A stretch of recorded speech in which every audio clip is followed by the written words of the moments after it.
true self.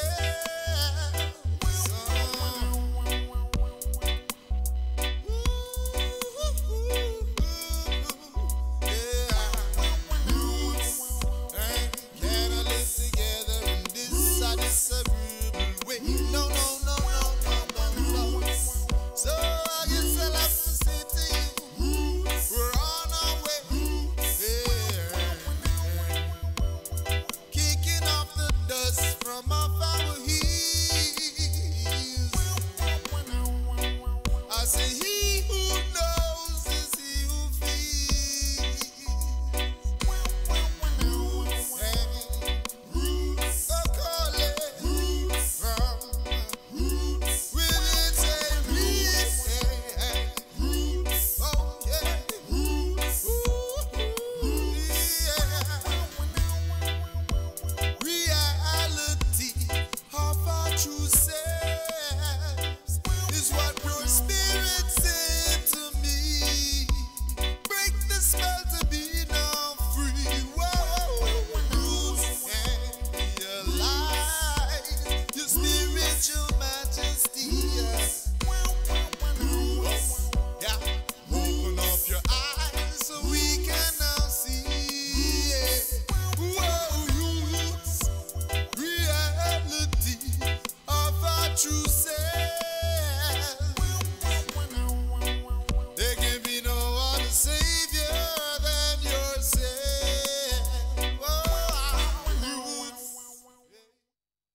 Yes, greetings to one and all, fruits of the earth. Yes, you're tuned in to Spirit Truality Show.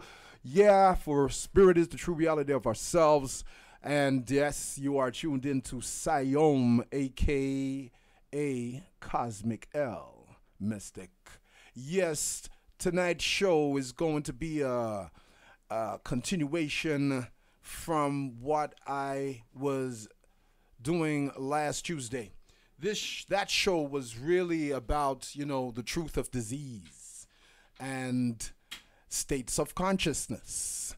And because of various things, I'm going to do this show again because I've had comments about, yo, man, weren't able to listen to the show because, and it wasn't recorded. So when they went to look for it on the YouTube and so forth, it wasn't there. And that was because, it wasn't recorded. So I'm going to do the show again, but it's going to be a little different because no two things going to be the same. All right. Because everything must be fresh as our creation is every time. So look here. I'm going to start by, I'm going to play some things for you. Because when you hear other people's perspective, and as I said last Tuesday, sometimes, we kind of may talk about the system, okay? We don't like, oh, the system is. Of course, the system isn't for us. It's not set up in our highest, greatest good, yeah? It's not set up for people, see, to thrive and be true to who they are. It's systematic perception manipulator, it manipulates your consciousness and so forth. But even saying this, a lot of folks don't even get how this really is playing out. And the truth of this is being related to states of consciousness. A lot of folk still don't get that either. So we keep focusing on effects, we focus on symptoms, we look outside of ourselves for causes, solutions, and cures, when you see the very importance of self-knowledge. And I mean deep self-knowledge. I'm talking about source self-knowledge, not the superficial personality program conditioned mental, emotional, psychological, sense of self. I'm talking about who you really are, who we all really is at the deep core level, and how we need to know or have spiritual self-knowledge in order to be able to take back our own control of our perceptions and what we're creating as physical experiences for ourselves. Now, I'm going to play a few things. These things ain't going to be that long, but for the purpose and the reason of what I already stated. See, some people need to, when you hear someone certified or got a PhD or a BSc or a master's this and that, sounds impressive. And all of a sudden, people's ears perk up.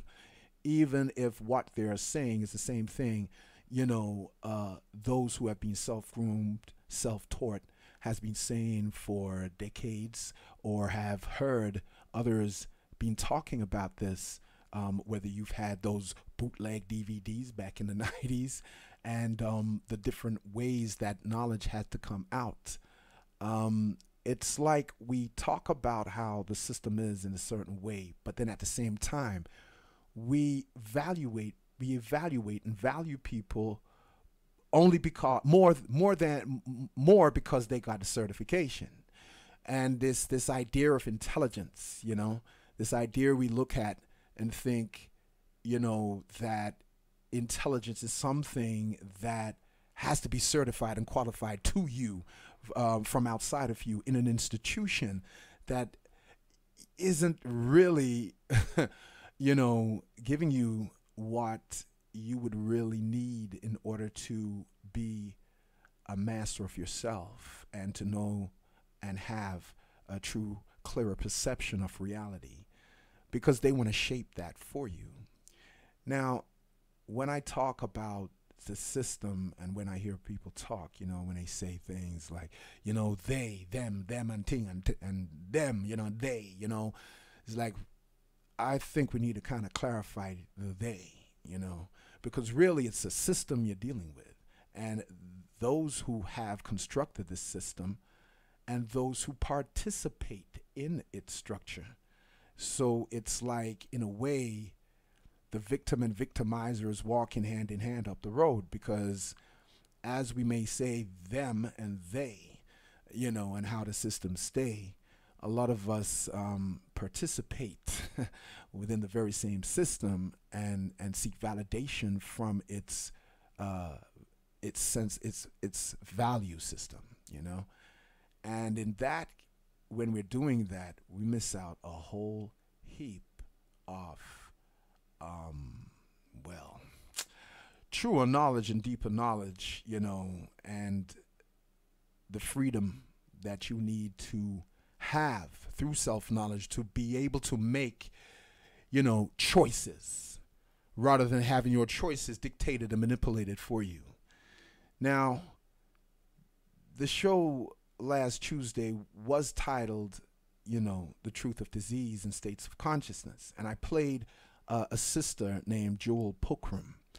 Now, there's those of us who may be familiar with this sister that, already, like myself, this going back into 90s, late 80s and so forth.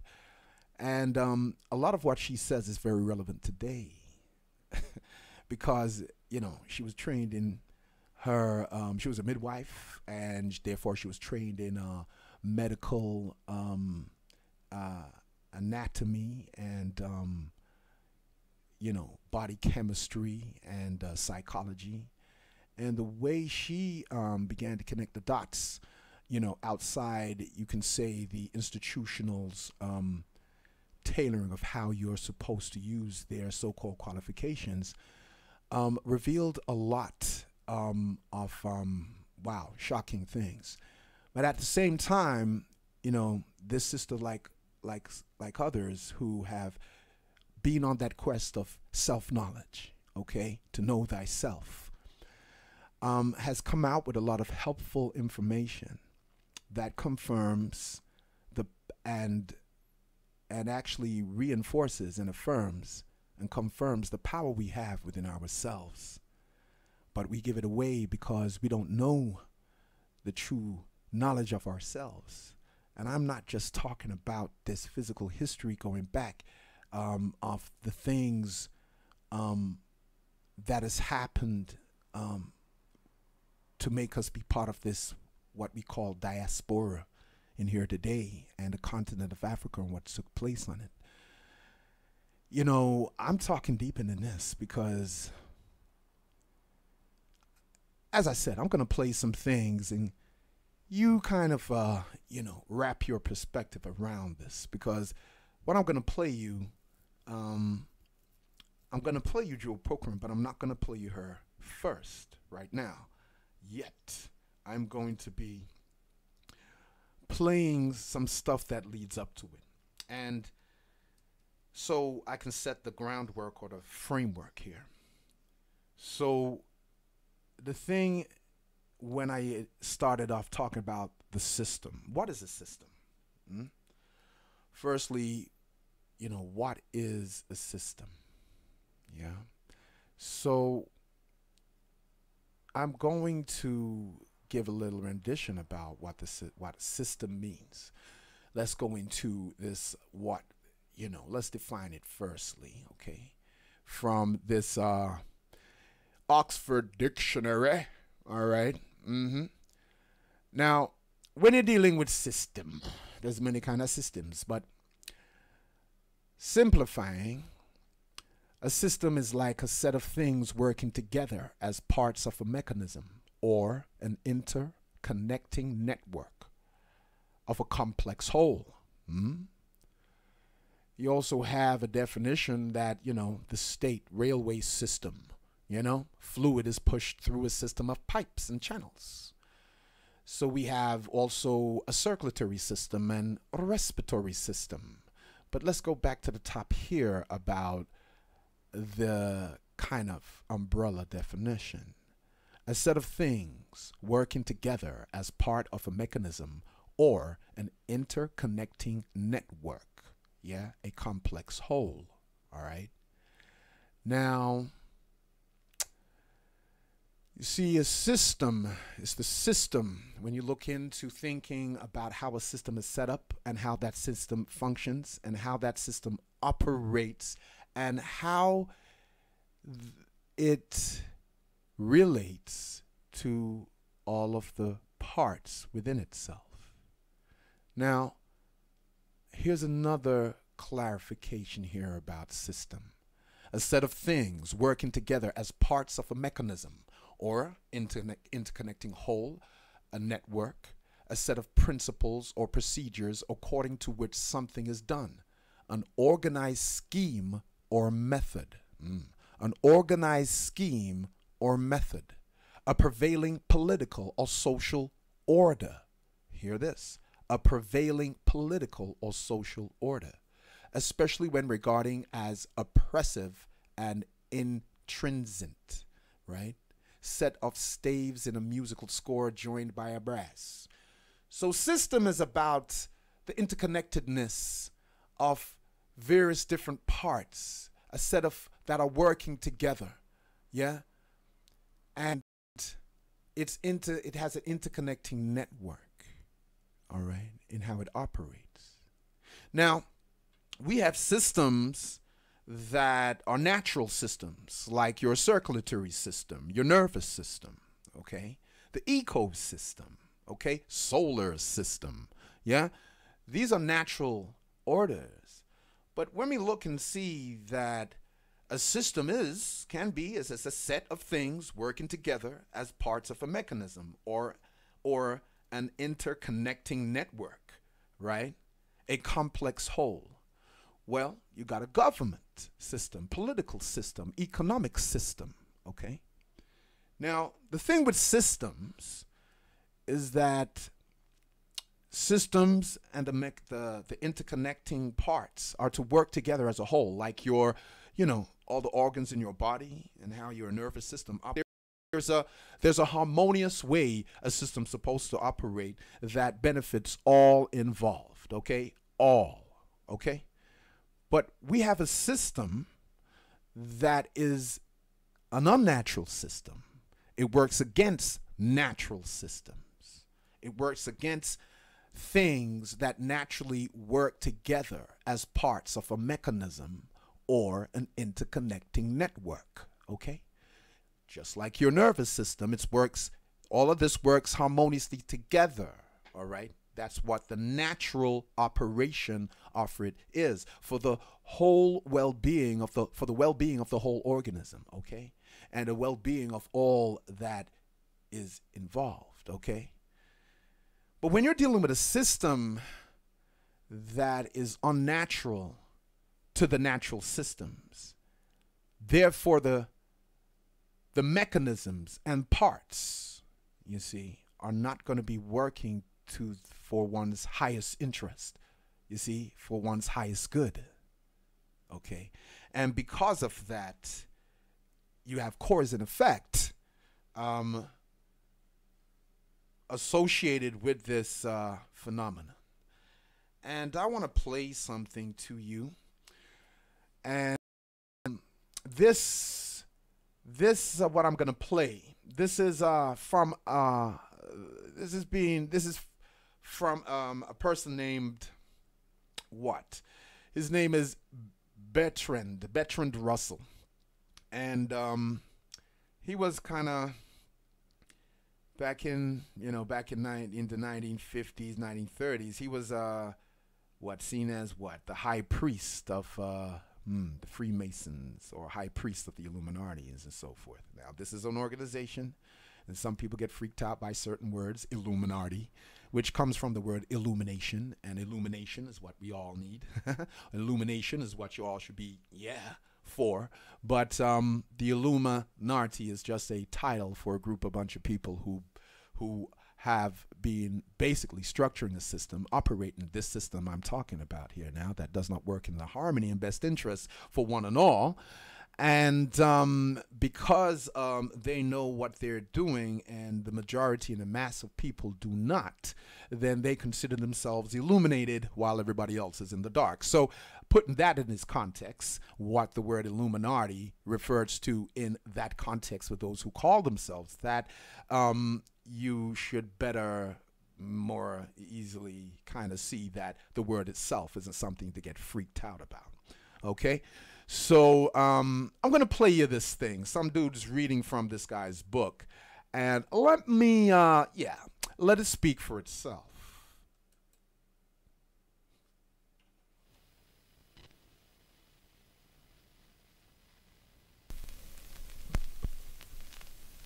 Aaron Dykes here for TrueStreamMedia.com, and I continue to encounter people who just think that science is here to give us little Christmas gifts all the time, and that any technological developments are automatically for our benefit.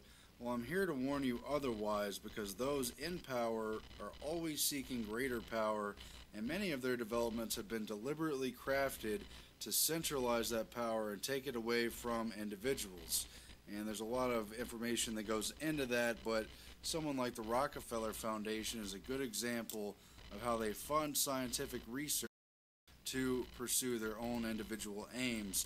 And there's been lots of books in the 20th century warning about the tendency of science, of technology, to centralize power, and we're going to get to one of the most drastic in just a moment. But one of them is The Technological Society by Jacques Ellul, the French author. He warns about the centralization of power, about the power of brainwashing, the power of propaganda, the technological collaboration of many governments across the world, and a whole lot more. You've got Edward Bernays in his seminal book Propaganda, who explains how experts and scientists and technocrats can steer society that he considers to be animalistic and dumbed down through repetition and basically sales pitches and the like, and that basically you don't live in the world you think you do. Aldous Huxley's big warning book, Brave New World, but also important his nonfiction follow-up, Brave New World Revisited. But I continue to remain interested in Bertrand Russell, The Impact of Science on Society, what I regard as one of the most impactful books of the 20th century. And in 1952, he wrote this in that post-World War II era, warning about, obviously what the title indicates, how much science is going to impact society. In other words, specifically, how much power is going to be changed due to the developments. And we've read other passages before from here. But take first the question of food and population, he says, on page 38. At present, the population of the globe is increasing at a rate of about 20 millions per year. Most of this increase is Russia and Southeast Asia. The population of Western Europe and the United States is nearly stationary. Meanwhile, the food supply of the world as a whole threatens to diminish as a result of unwise methods of cultivation and the destruction of forests. This is an explosive situation. Left to itself, it must lead to food shortage and thence a world war. Technique, however, makes other issues possible.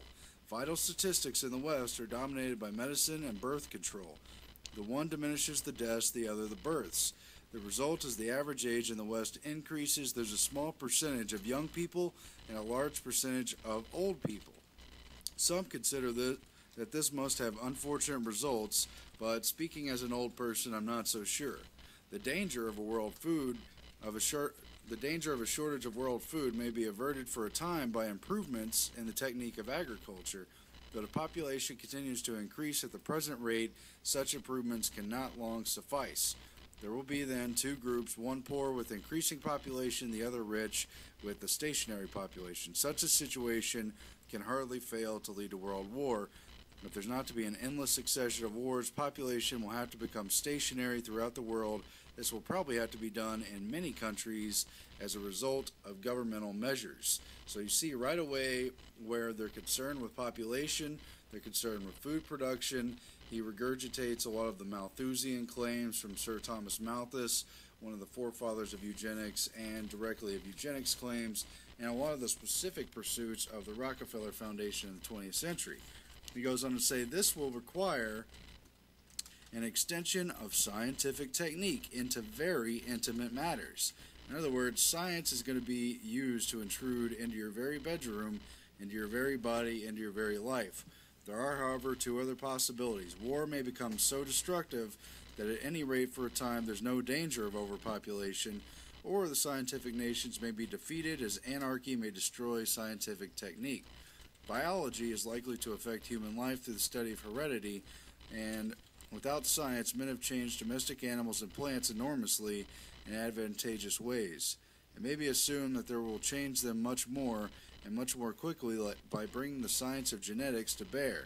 Perhaps it may become possible artificially to induce desirable mutations in genes. So they're going to change human bodies, animals, plants. They're doing that now. Hitherto, the only mutations that can be artificially caused are neutral or harmful. In any case, it's pretty certain scientific technique will very soon affect great improvements in the animals and plants that are useful to man. When such methods of modifying the congenital characteristics of animals and plants have been pursued long enough to make their success obvious, it's probable there will be a powerful movement for applying scientific methods to human propagation. So first they're going to genetically engineer the food, which they're obviously now doing. Then they will begin to genetically engineer humans to regard their reproduction, their propagation. There would be, at first, strong religious and emotional obstacles to the adoption of a policy, but say Russia were able to overcome these obstacles and breed a race stronger, more intelligent, more resistant to disease than any race of men has hitherto existed. And suppose other nations perceived that unless they followed suit, they'd be defeated in war, and other nations would voluntarily forego their prejudices, or after defeat be compelled to forego them. In scientific technique, however beastly, it's bound to spread if it's useful in war, until men decide they have had enough of war and will henceforth live in peace, i.e. under a world government, which he details just a few pages before. As the day does seem to be at hand, scientific breeding of humans must be expected to come about. He'll discuss this in a later chapter. I'll jump ahead to some of the key quotes from later in that chapter where he says, he discusses a hypothetical Nazi-type regime and how they may develop a system, one may surmise, that will run something like this.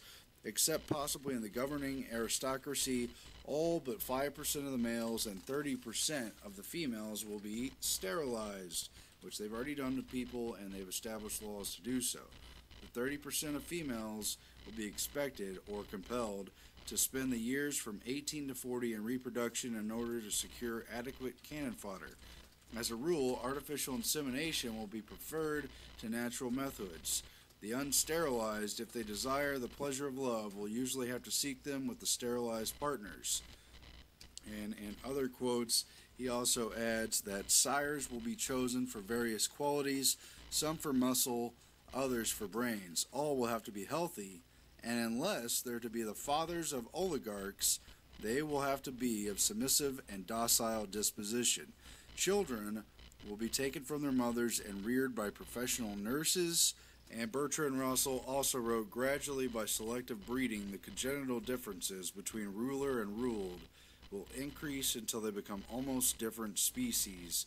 And so you see in that summation here just some of the possibilities for the rulers to use science and technology to have even greater control over you. The possibility of your being bred to be submissive and docile unless you're an oligarch or from an oligarch. The idea that women, everyone will be sterilized except those who've been choose to breed. So you got breeders and everyone else is basically sterilized and can love for the sake of love but not for the sake of having their own families. And that children will be ruled basically by the state through professional nurses. And so don't tell me that science can only be used for our advantage. And furthermore, if they're going to genetically engineer food crops like they're now doing through science, but they want to control the population and they're worried about it exploding, as you saw in these quotes over here, do you really think they wouldn't consider putting sterilization agents into those plants? Do you really think those plants are automatically there for your benefit? There have been all kinds of life-changing consequences associated with the consumption of genetically modified foods. Many, many dangers raised by true critics, but totally ignored by the system, which is interested in advancing those crops. And for what purpose? To improve your life or to control it? To help poor people lead better lives or to keep them from reproducing and being a part of this earth? Whose future is it going to be, and what will technology and science be used for? Obviously, it could be used for good. It could be a double-edged sword, but who is in control of it? And what?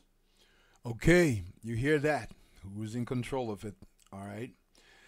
Now, you're hearing that this you see, this book this guy's reading, this book was written in 1952.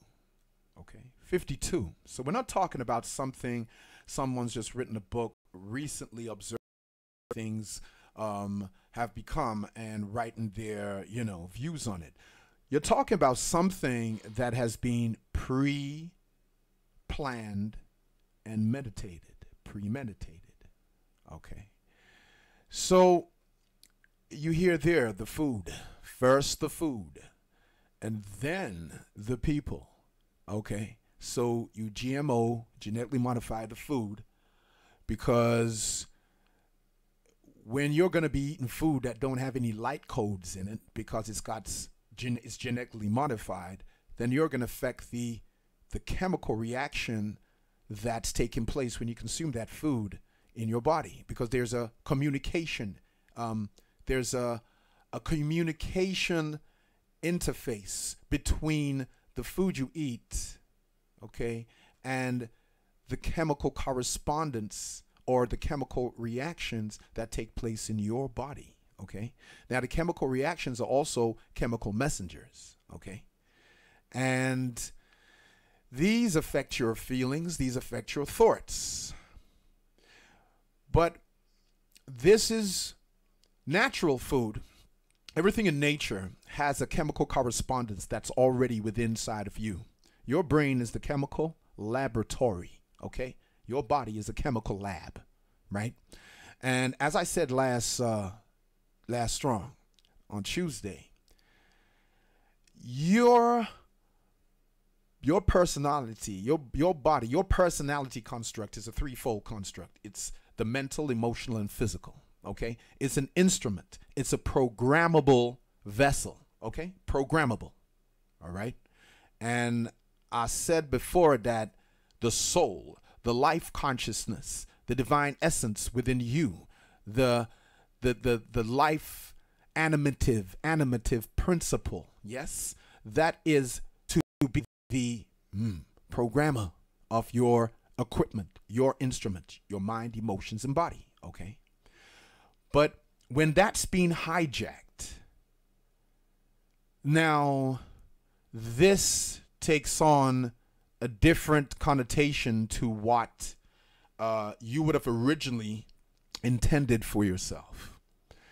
Now, your brain is the chemical laboratory. You receive light frequencies. Light frequencies are abundant moving in the universe, okay, in the cosmos. You have frequencies of different variations and vibrations moving in, through, and around you right now, okay? You have, we could list them, but I mean, I'm sure you should get what I'm saying. You got, you got radio waves, okay? TV waves. You've got X-rays, microwaves. You've got a whole heap of different. You got thought waves. Hey. Your own thought waves, okay? And your emotional magnetic energy. All of this is moving in and through the atmosphere, through you, in, through, and around you, and it's going through and in through other people. People are sending out their energies and receiving energies, and you also have other man-made equipment which is giving off its energies. All of these are frequencies, all right? And some of them are beneficial, some of them are not. But let's go to the source of this. You got this brain, which is an equipment. It works with the mind, and your mind is an energy field that surrounds your entire body, okay? Now, it enables you to hold memory and to be aware of thoughts, to realize various thoughts, okay? Now, thoughts are, before they become physical, light frequencies. Thoughts are light frequencies. Now, your brain will be a transducer, and it slows down that frequency, the vibratory rate of that frequency, okay, to where it now becomes manifested as a physical thought, and medically or scientifically, that will be termed a neurotransmitter, okay? Now, that neurotransmitter now is activated. Your brain now activates a chemical which represents the quality of that thought. And that chemical goes into your bloodstream, into your nerves, and into your cells, and now they become chemical messages or biochemical messengers. So your cells know everything that you're thinking. Every cell in your body knows what you're thinking, or knows what thought has now been processed and chemicalized and manifested, okay, into a physical thought, right? And then your body responds to this chemical message via a sensation. And that sensation, that sensational response, if it's a toxic thought, then your body's going to respond with pain and discomfort. If it's a life-giving thought, then your body's going to respond with pleasure or joy or ease or, relief, But what I'm saying is that your thoughts and your feelings manifest various states or conditions, I should say, within inside of your body, especially when they are persistently held on to. Now, how does this relate to this first thing that I played? How does this relate to, technology being used? Yeah, science and the impact of science and technology. Okay. How does this relate to us? Well, you heard various parts of how technology, a lot of people say technology leads the way. Some people, they put their hands up and say science, and follow science. But this ain't the first time science and technology has come about upon the population and on this planet. And back in some ancient times, which you may not be hearing much about because people like to just keep history based upon 500, 400, 600 years. And talk about things spinning around that. And just keep regurgitating things spinning around that. As if to say that was, the beginning or start of things. You see, back in this time of Atlantean time, and that may seem spooky dooky to certain people because it's being presented as a myth. but I'll, you know, we may talk and do another show specifically about Atlantis and its relationship to Africa. Okay. And yeah, what really took place on this continent, on that city that was on a continent. And why I'm saying Atlantis is because there was a high advanced technological civilization back then times. And it was a misuse of this technology, that science and technology, that caused, you know, a cataclysm and the sinking of continents and the disruption of landmass and the wiping out of a lot of people, okay? Because the minds behind the use of technology and who have set up a system are not working in harmony with nature or in the best interests of the people, you see. It's a system that wants to work for its own best interest, and you are only to be used for the interest of the system, not for the interest of the highest good of each individual, okay? Just like your body, really, it works for the best interest of every cell. You see, every cell in your body, individual cell, the system and the infinite intelligence, the divine intelligence that has built this body cell by cell, okay? The divine intelligence behind the manifestation of this form, this vehicle, this instrument for your soul's intention and purpose to operate through. Design this body, okay, in pro-life, with a pro-life intention.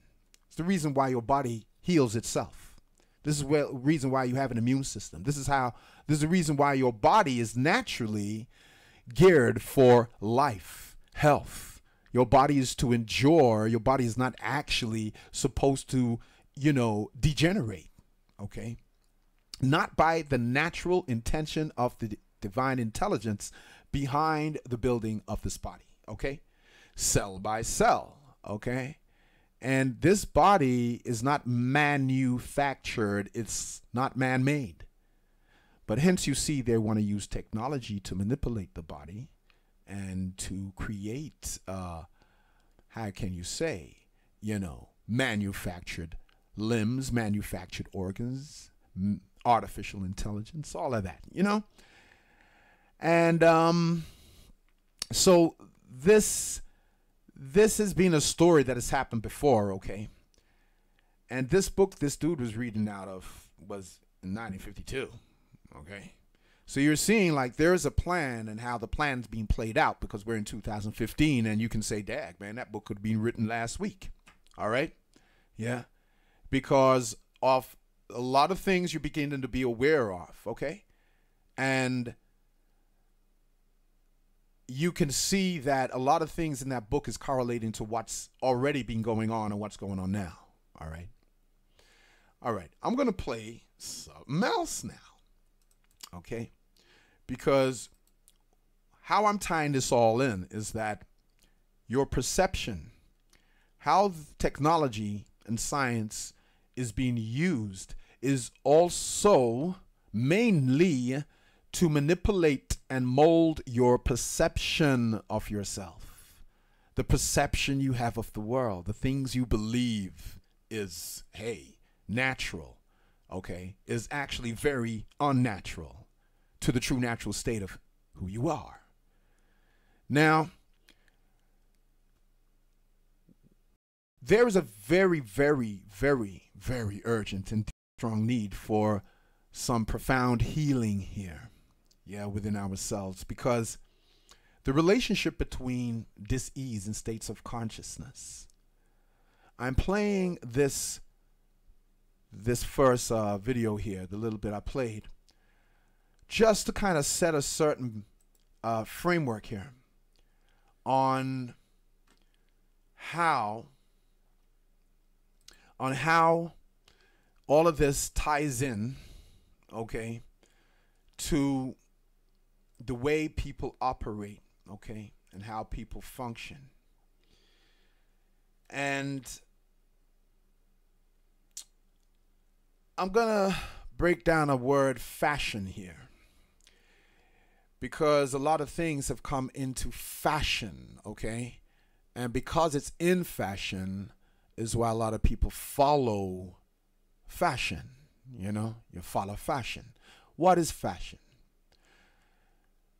The definition of the noun as follows is a popular or the latest style of clothing, hair, decoration, or behavior.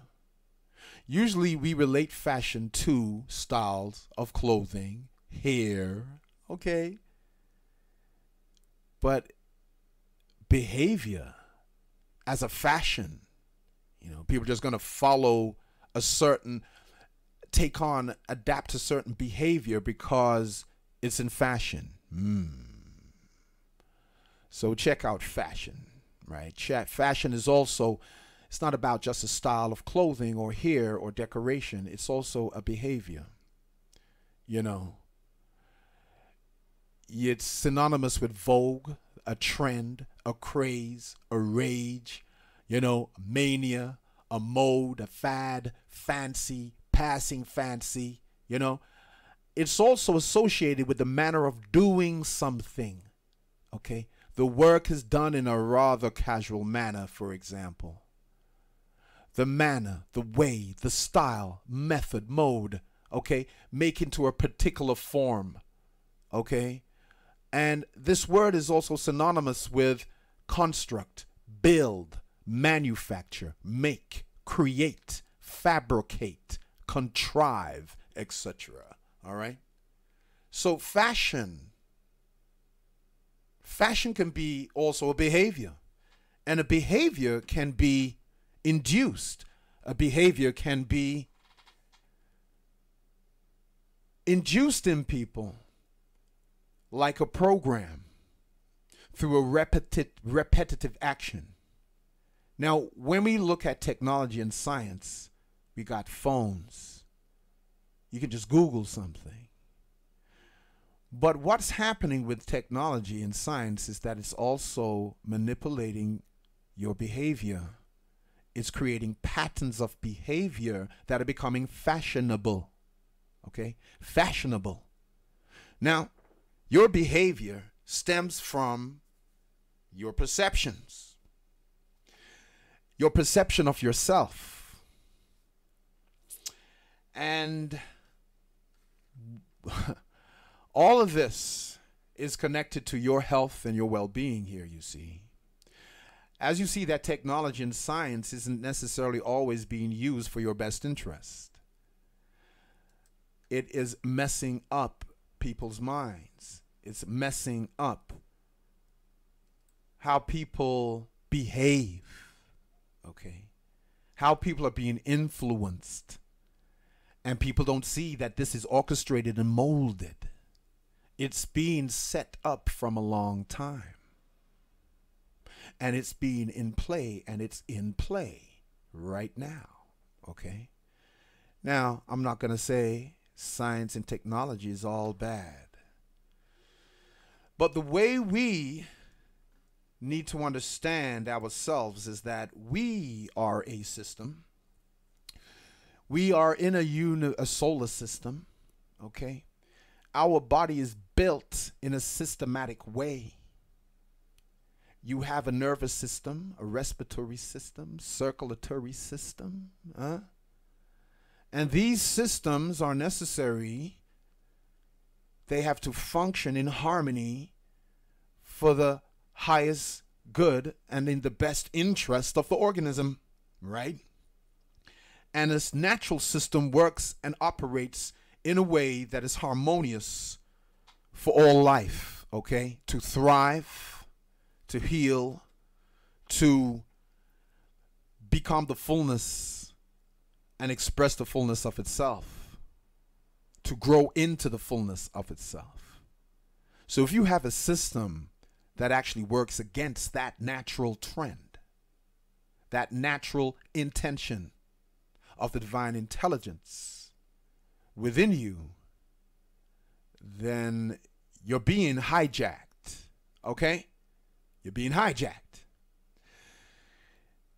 Know thyself, heal thyself.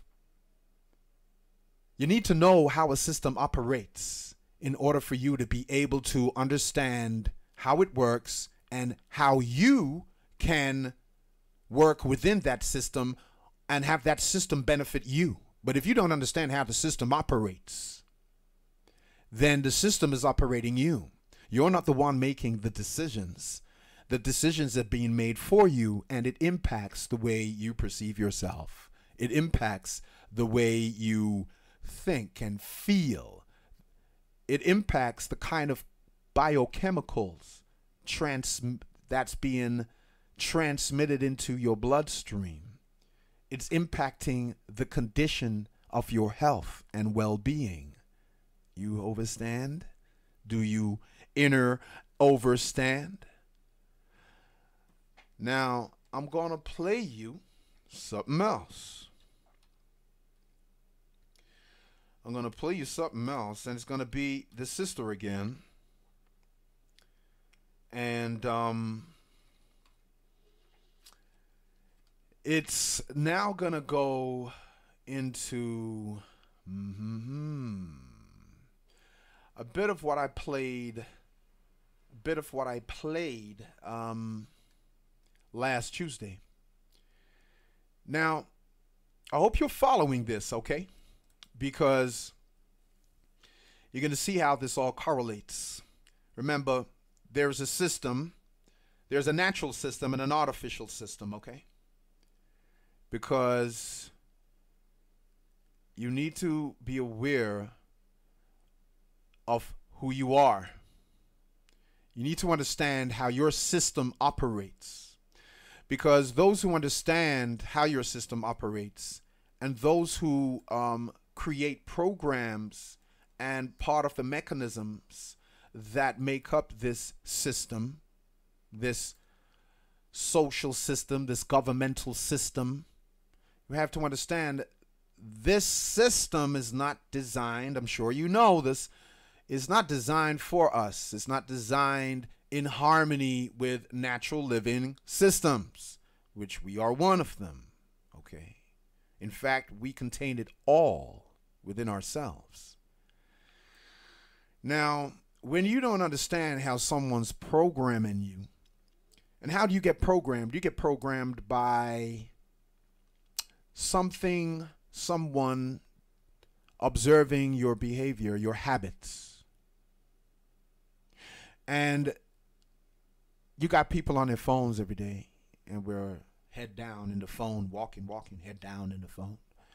You see people on a train, they got the phone playing some game. You got, Facebook, Instagram, people up on these things and, these social platforms and, they're there. But then you also have how many likes do you get? How many likes do you get? How many, you get something monitoring this likes. And then this computerized system is monitoring the likes and starting to kind of get an idea of the behavior and the habits of what you like. And through that, it then designs apps and things to, work with how your behavior, is being manipulated. And then your behavior also is a fashion, okay? It's a trend. They can manipulate the way, all of a sudden, everybody wants to get tattoos. Everybody wants to get tattoos. I'm not saying anything's wrong with tattoos.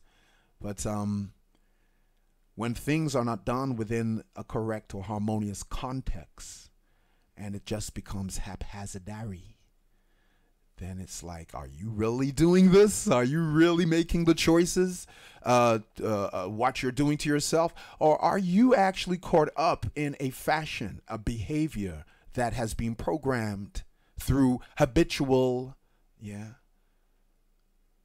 habitual, because we're habitual creatures. So you can observe the patterns of something and then begin to predict what it's going to do next. You see, because they're that predictable. They just do the same thing. They fall into habits. We're habitual people. Some people, some people take they do the same thing every day. They do it for years. Some people take the same bus, the same route to wherever they're going. Same thing every day. Some people, take the same kind of sandwiches, whatever, pack lunch to their work. Same thing every day, drink the same thing. You can predict you can start to kind of get an understanding of how a person's operating, what they are into or not into, and then start to cater to all of that, you see. And then you think you're making decisions and choices based on your own free will, when actually you're caught up in a program, okay? And how science and technology, as you've heard already, is not really there as your best friend in every area, all right? And when you don't think about things for yourself, you just get caught up in the wave, all right? Now I'm going to play something. I'm going to skip it along a little bit because it's a little long, but I'm going to play this, what I played last Tuesday, last strong, concerning the truth about dis-ease and states of consciousness. Because again, we keep looking outside of ourselves for cures, for sources, and for solutions, you see. And what seems to be going around in the community concerning health at the moment, a lot, is this prostate thing, prostate cancer, and the diabetes, a bit of a repetition of, it's like we haven't heard this before. And we kind of, again, dealing with, listen, I even heard that there was this dude who's going around, and people are, seem to be promoting this dude. And what he's going around telling men to do is go cut out your prostate, even though you don't have any problem now, but just in case later on you may get some, just in case later on, just cut it out, then you won't have any problem. Now, you see, a lot of us just deal with these organs and deal with, and there's a female equivalent to this, the uterus, when women have various menstrual problems and fibroids and, vagina, some of these damn words that they use, all to do with the female principle, okay? Well, the prostate represents the masculine principle, and, you got the uterus, and the womb obviously represents the feminine principle. Now, a lot of people want to turn around and talk about these diseases as if to say they're really doing something to help folk, cure themselves. If you don't deal with the source of where any disease comes from, then you're not going to be curing it at all. You are just going to be managing it, or you're going to be codependent upon some synthetic drug that doesn't work in harmony with the way your body functions. And now you are, freaking toxic with all of those medications. And if you was going to deal with the herbs and the natural thing, yes, you can go that way, but it's a remedy. It's not a cure. It's supposed to work with you, okay? For you to then begin to, trigger off those chemicals that is in the particular, herb you may be taking to remedy you, in order for it to remind your body, give it a little tickle, to remind your body of what life intelligence intended for it. So it begins to then secrete these biochemicals, life chemicals. Bio is living chemicals, okay? Bio, yeah? And you got the chemicals, you see? And these are messengers. And it's to tincture or tickle the chakras in order for, your body to remember, hey, what life intends for it, and then start to secrete these things themselves and send these messages into the cells so the cells can start to operate and function as they're supposed to function in a harmonious, healthy way, okay? And then, you see the cure, therefore, then begins in you, okay? And originally, everything starts from your state of consciousness. And we're dealing with a system that manipulates your state of consciousness. It's manipulating your perception of yourself. I mean, they can create trends and behaviors become fashion, and people follow fashion, you see. I remember 20 years ago, yes, I used to walk with an ankh. I knew what it meant. I walked with it. I felt that yeah, that's what I wanted to do at the time. Anyway, I outgrew that, realized I don't need to wear that. I don't even like wearing too much stuff, when we're talking about, jewelry and so forth, but, if I feel to wear something, I will. But the point is, I used to see people wearing ankhs, all of a sudden ankhs all over the place. Ankh, ankh, ankh, ankh, ankh. One time I stopped this girl. I go, yo, man, so you wearing this ankh? You know what it is? No, I just like it. Right. She doesn't know what the thing means, represents, doesn't know what it is. It's fashion, you see. It's fashion. Yeah. So fashion is a program. Fashion is behavior. And when you are making other people shape the perception of you and how you feel about yourself and how you see yourself, okay, then you are not being yourself. You are following fashion. See? Okay? Fashion ain't just about clothes, and styles. They even tell you about lifestyle, even spirituality. Spirituality is a lifestyle, It's a lifestyle. And many people don't want to follow that the fashion. Behavior, Behavior is a fashion, Yoga. Everybody do yoga. I ain't anything against yoga whatsoever. Yoga means the state of union. However, it's become a fashion. It's become a behavioral fashion, okay? And if you're not really being the one directing your boat, okay, consciously, then you need to check. Why am I doing what I'm doing? And what kind of impact is all of this really having upon my state of well-being? Okay. All right. I'm going to play you this sister who breaks down some stuff real sweetly, I feel. And the information is very relevant to right now. This thing with prostate cancer and all the diseases and fibroids and the thing women have and men have. Firstly, what is the prostate cancer? All right, put it this way. Firstly, what is the prostate? Okay. The prostate represents the masculine principle. If the prostate isn't functioning correctly, then you have to think, what's the psychological relationship with my mind and my thoughts and feelings towards my masculinity? Because the prostate represents the masculine principle, okay? Just like the uterus represents the feminine principle. How do you feel about yourself? What's your perception of yourself as a man? What's your perception of yourself as a woman? You have men who are not comfortable being men. They don't feel good about themselves. You got women who are rejecting the feminine of themselves. And this creates physical, right, response, okay? This generates chemicals in your body, the way you're thinking about yourself, all right? And persistently held then creates the dis-ease that manifests as what they then want to now call prostate cancer or fibroids or amenorrhea, and some of these flipping words, you think, dag, man, you really made these damn words up, to describe various conditions men and women get.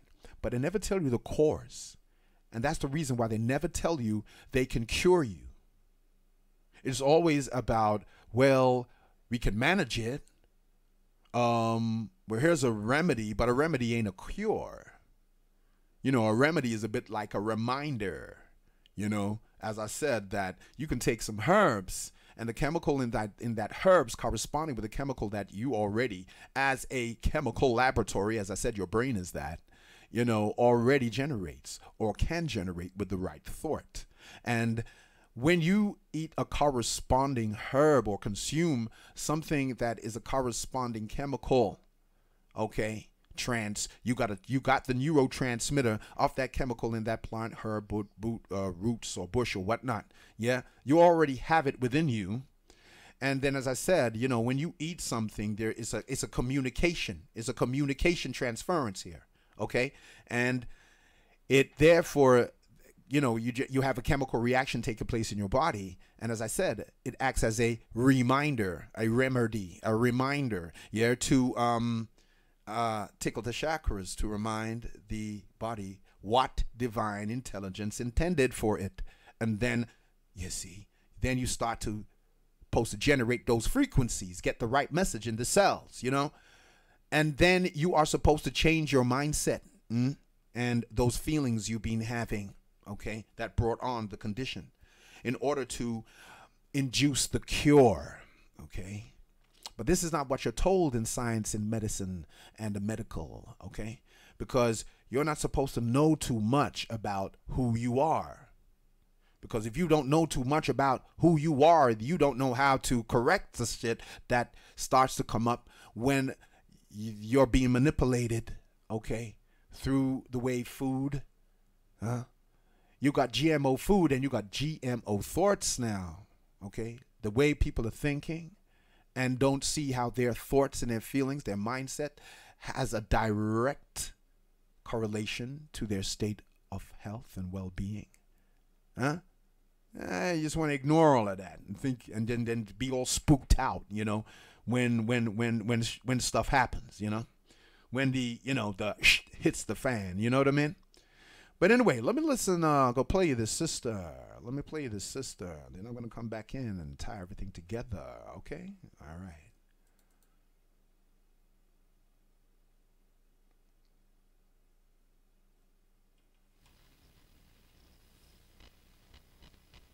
Yes, just to remind you, this is even titled "How Disease is Invoked by States of Consciousness." Yeah, right. So there's a phenomena that's known as morphic resonance. Morphic means body, and resonance, as you know, or resonate means to move. And when individuals are linked by their hands or certain parts of their body, truly the energy moves from one body to the other, and the energy begins to equilibrate. So that what one person is able to perceive and understand immediately is transferred to the next person, so everybody can get clearly what is being said. Does everybody have hands?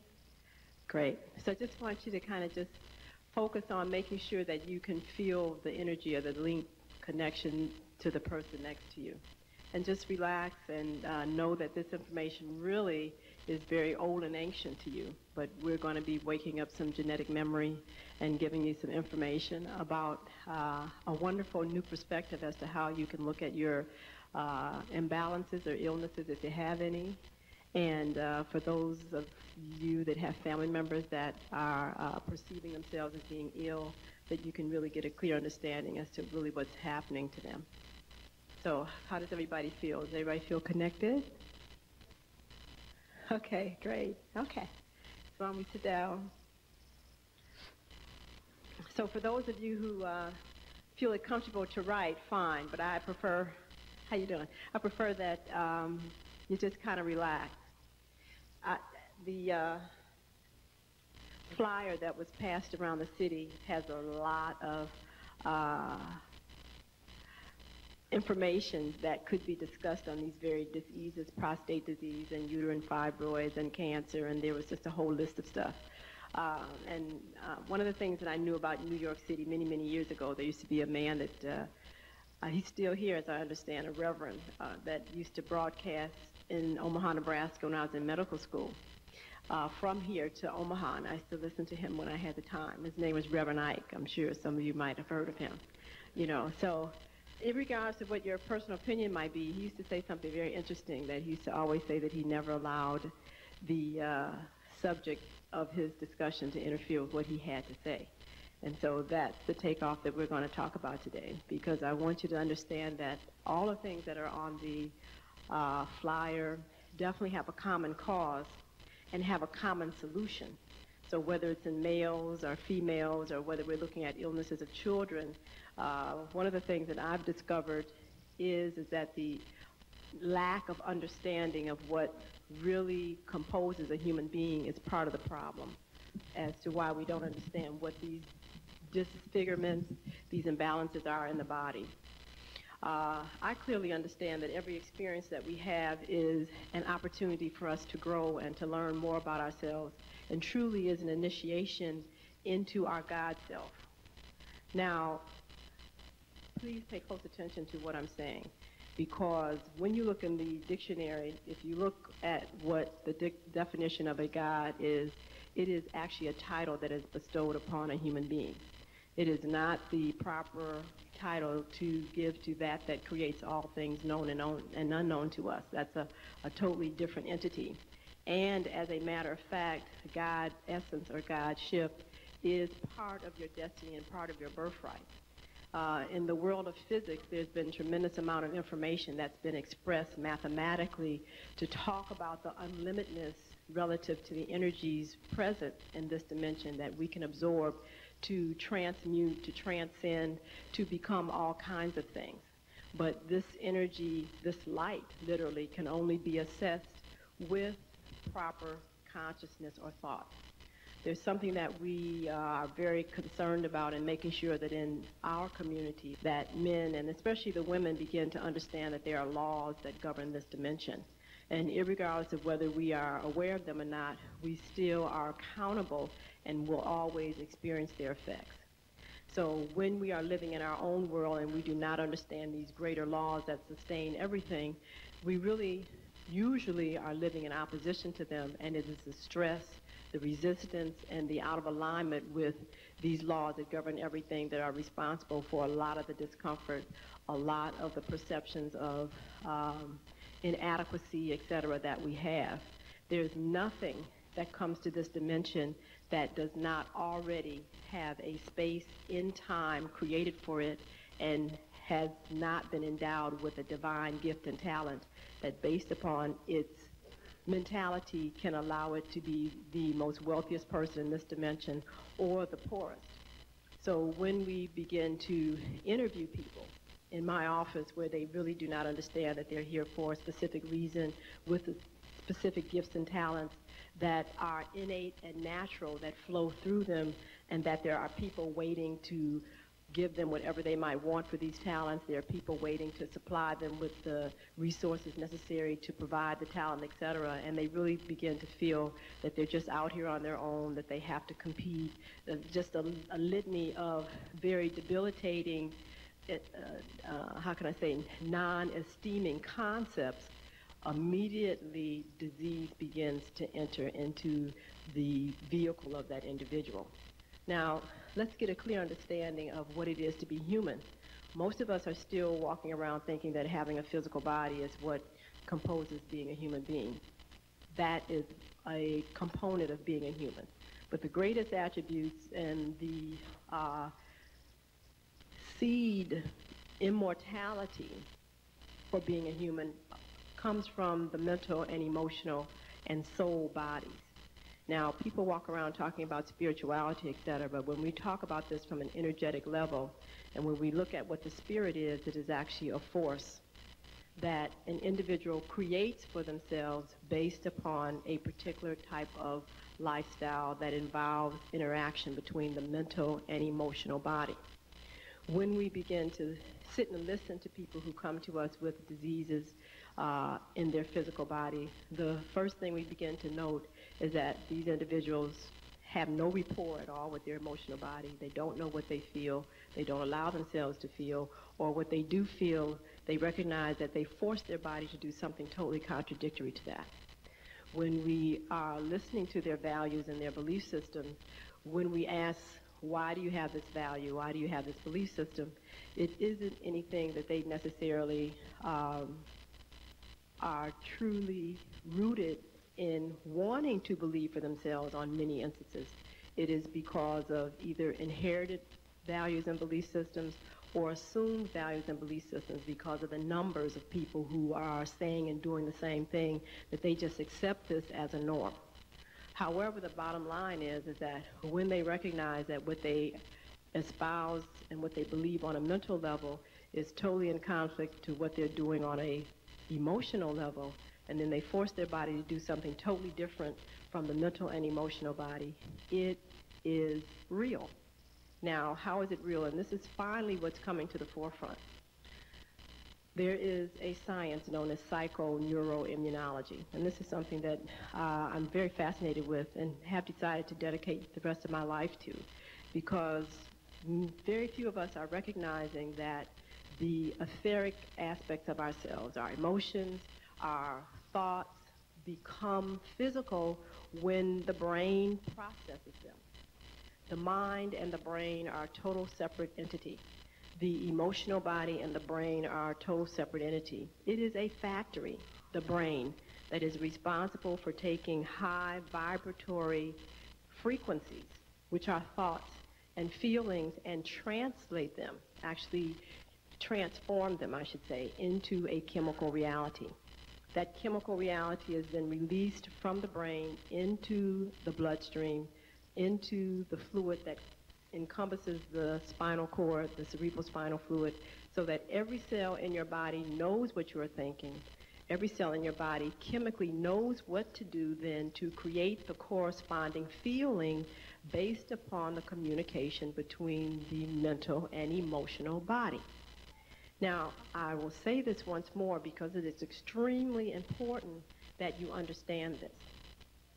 Your brain is, again, a tool, a factory that is responsible for making available to the cells of your body the information that is being radiated from the mind, which are thoughts, and also allowing you to experience the sensation that your thoughts provoke in your emotional body. So that means then that if you decide that you want to have a less than loving thought about a person or a situation, immediately you will notice that you immediately move into discomfort, because by creating those kind of thoughts, the discomfort and the discord that you create, the disharmony, immediately affects, first of all, the originator of the discordance. So can you imagine people who are walking around who have these opinions of many people, who have these opinions of relationships that they've had in childhood, interactions that they've had in high school, situations that they might have had on the job, and they are talking about events that have happened 15, 20 years ago. This is a chronic excretion that is being made by your own brain every day, moment to moment, that is now released upon your cells of your body. The cells in your body now have to process this every day. So you really get a big boost of this when there is a person or a reminder of the event that then really comes into play. Because as long as you have not come into a feeling of being comfortable with the experience, the subconscious or the right brain is constantly throwing off that same remnant of thought that is constantly stimulating the brain to produce the corresponding neurotransmitter. So if you just begin to understand what I've just said, you can understand why it is going to be impossible for the tissues to look like they did 15 years ago or 20 years ago, not just necessarily because of the quality of food that you're eating, not just because you might not be exercising, but because of the internal pollution that you are constantly creating of your own free will that destroys your own tissues. Now, see, you have to understand how profound that is, because when we talk about immortality, when we talk about agelessness, when we talk about infinite vitality, these things are real. It's already been proven. This is 94. In 1990, there was a German that received, a Russian that received the Nobel Prize for proving that mammalian tissue never ages as long as the internal and external environment remain constant. So you have to understand that's awesome. So that means that if this is really true, this gentleman took a heart and kept it alive for 25 years. And the electrical current that was able to be carried by the muscles of the heart were exactly the same the first day he isolated and 25 years later. So the time period was not a factor at all as to the deterioration of this tissue. as long as he was able to make sure that there were proper nutrients on board and that the actual energy carried by the muscle did not deviate below a particular standard. So if this is something that can really happen in a test tube with all the other unknown phenomena that allows us to have energy by breathing, by being exposed to the natural environment, by actually being in the presence of other human beings that carry a higher frequency of energy, which always means that you'll be able to receive energy from them, then how can you explain the aging process, deterioration, illness, and death? It has to be something that is provoked from within. We find that the simpler people who have been classified by certain cultures as being retarded or very simple in mindset, for whatever reason, they age very slowly, if aging at all. They basically maintain their vitality and are able to be, centurions without any effort at all, as opposed to the individuals who feel that the lifestyle that they have is stressful, that they feel that they have to always watch their back, they can't trust the people that they're around, relationships don't work, etc. I mean, they're out of here by 60 years old. So I think it's very important to begin to understand that the diseases that we are now dealing with in the hospital institution originate from an internal, endogenous, as we say, source.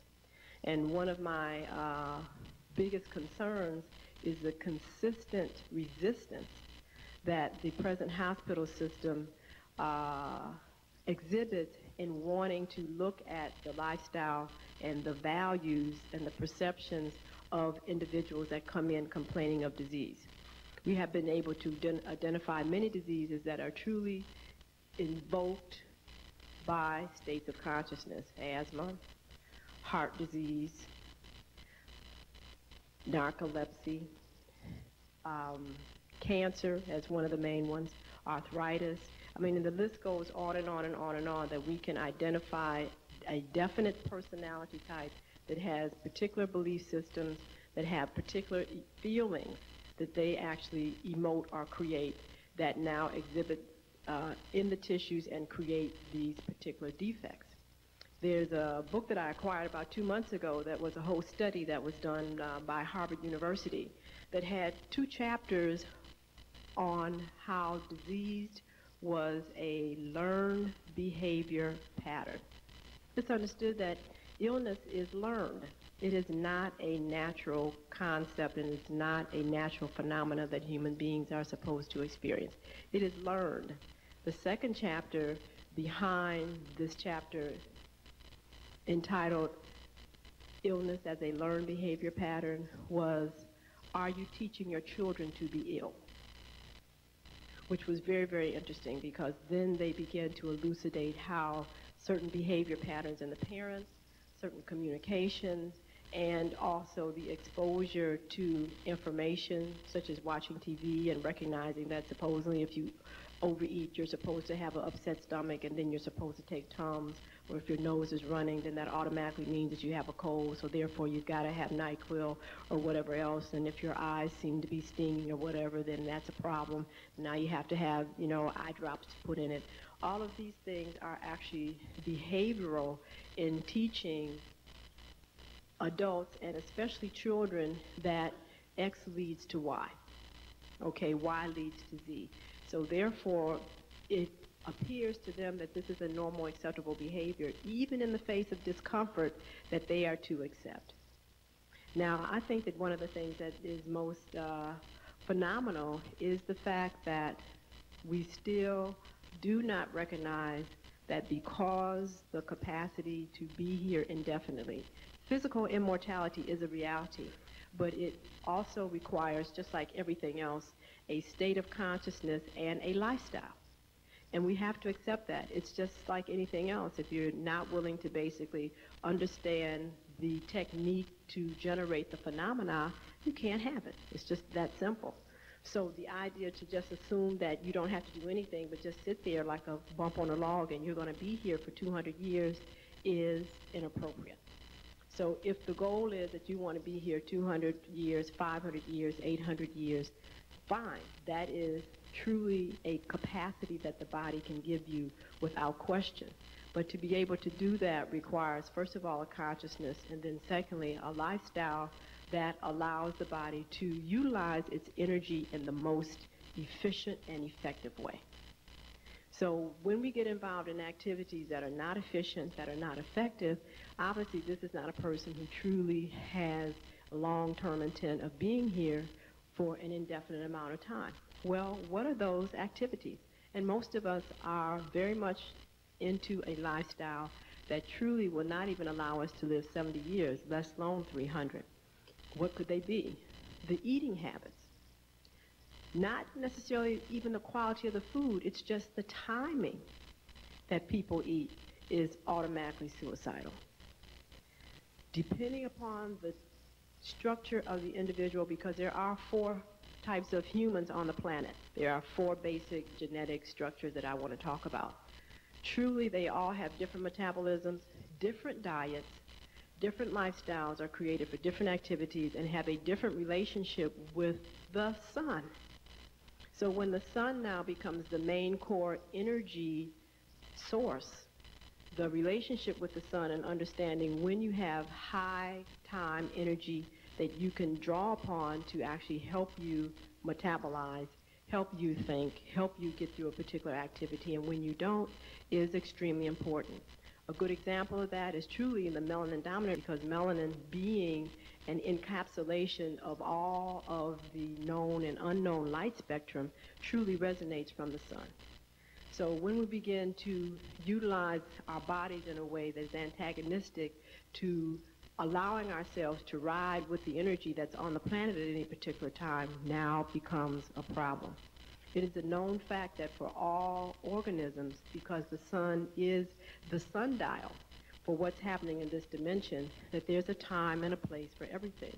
Everything moves in a rest and a motion and a motion and a rest. So these are just basic understandings that one has to understand about themselves on a day-to-day basis. When, for example, that we eat, when we know that the energy on the planet is the lowest, there's no sun, there's no heat, etc., but we eat a meal that is extremely heavy, and then we ourselves do not assist the body in allowing that food to be able to pass through the digestive tract, sit in a tremendous amount of stress on the body. I don't think many people really recognize, and there's a test that we do known as live cell, that when they eat this way, large particles of food actually pass through the wall of the digestive tract and go into the bloodstream. When that happens, that immediately kicks in the immune system to have to handle this foreign body. And on our TV set in our office, we are able to see undigested food having to be phagocytized by your white blood cells. Because if it is allowed to continue to just stay around in the bloodstream, just a whole toxic reaction occurs, so that if the little fibers or fingers that are on the walls of the digestive tract are not assisted in absorbing those nutrients and processing them, then when it goes through the wall of the digestive tract, your immune system now is consumed with having to eat the residue. Now that means then that if there's bacteria present or there's other pathogens that are in the air, etc., they are not available to take care of more threatening activities because they got to eat the residue from an indigested or undigested meal. So now, therefore, when we start having symptoms of feeling just tired, lethargic, anything in the air and in the environment seems to bother you, many times we can also identify that these people have terrible eating habits and they do their largest eating at nighttime after the sun has gone down. That is a no-no. That will truly sap your life force energy very, very rapidly and really have you in a serious state of health, usually by the time you're in your late 50s or 60s. But by the time you look at the condition of your body, you've actually lost a lot of your youthfulness and resilience. The idea of not understanding that the concept of creating a self-defrosting refrigerator or an auto-cleansing oven, a self-cleansing oven, is no more than the human being that created it really creating themselves. Auto-cleansing or self-cleansing is a natural phenomena of the body. It is known as purification. And the purification process is where the body will increase its body temperature. It will automatically turn on its own heating system to liquefy toxins that have accumulated in the body. Once they are then turned into a liquid state, they are immediately removed into the lymphatics to be removed through the lungs, through the kidneys, okay, and out of the body. Now, modern science, however, wants to say that having a fever is pathologic, and immediately you're supposed to stop the process.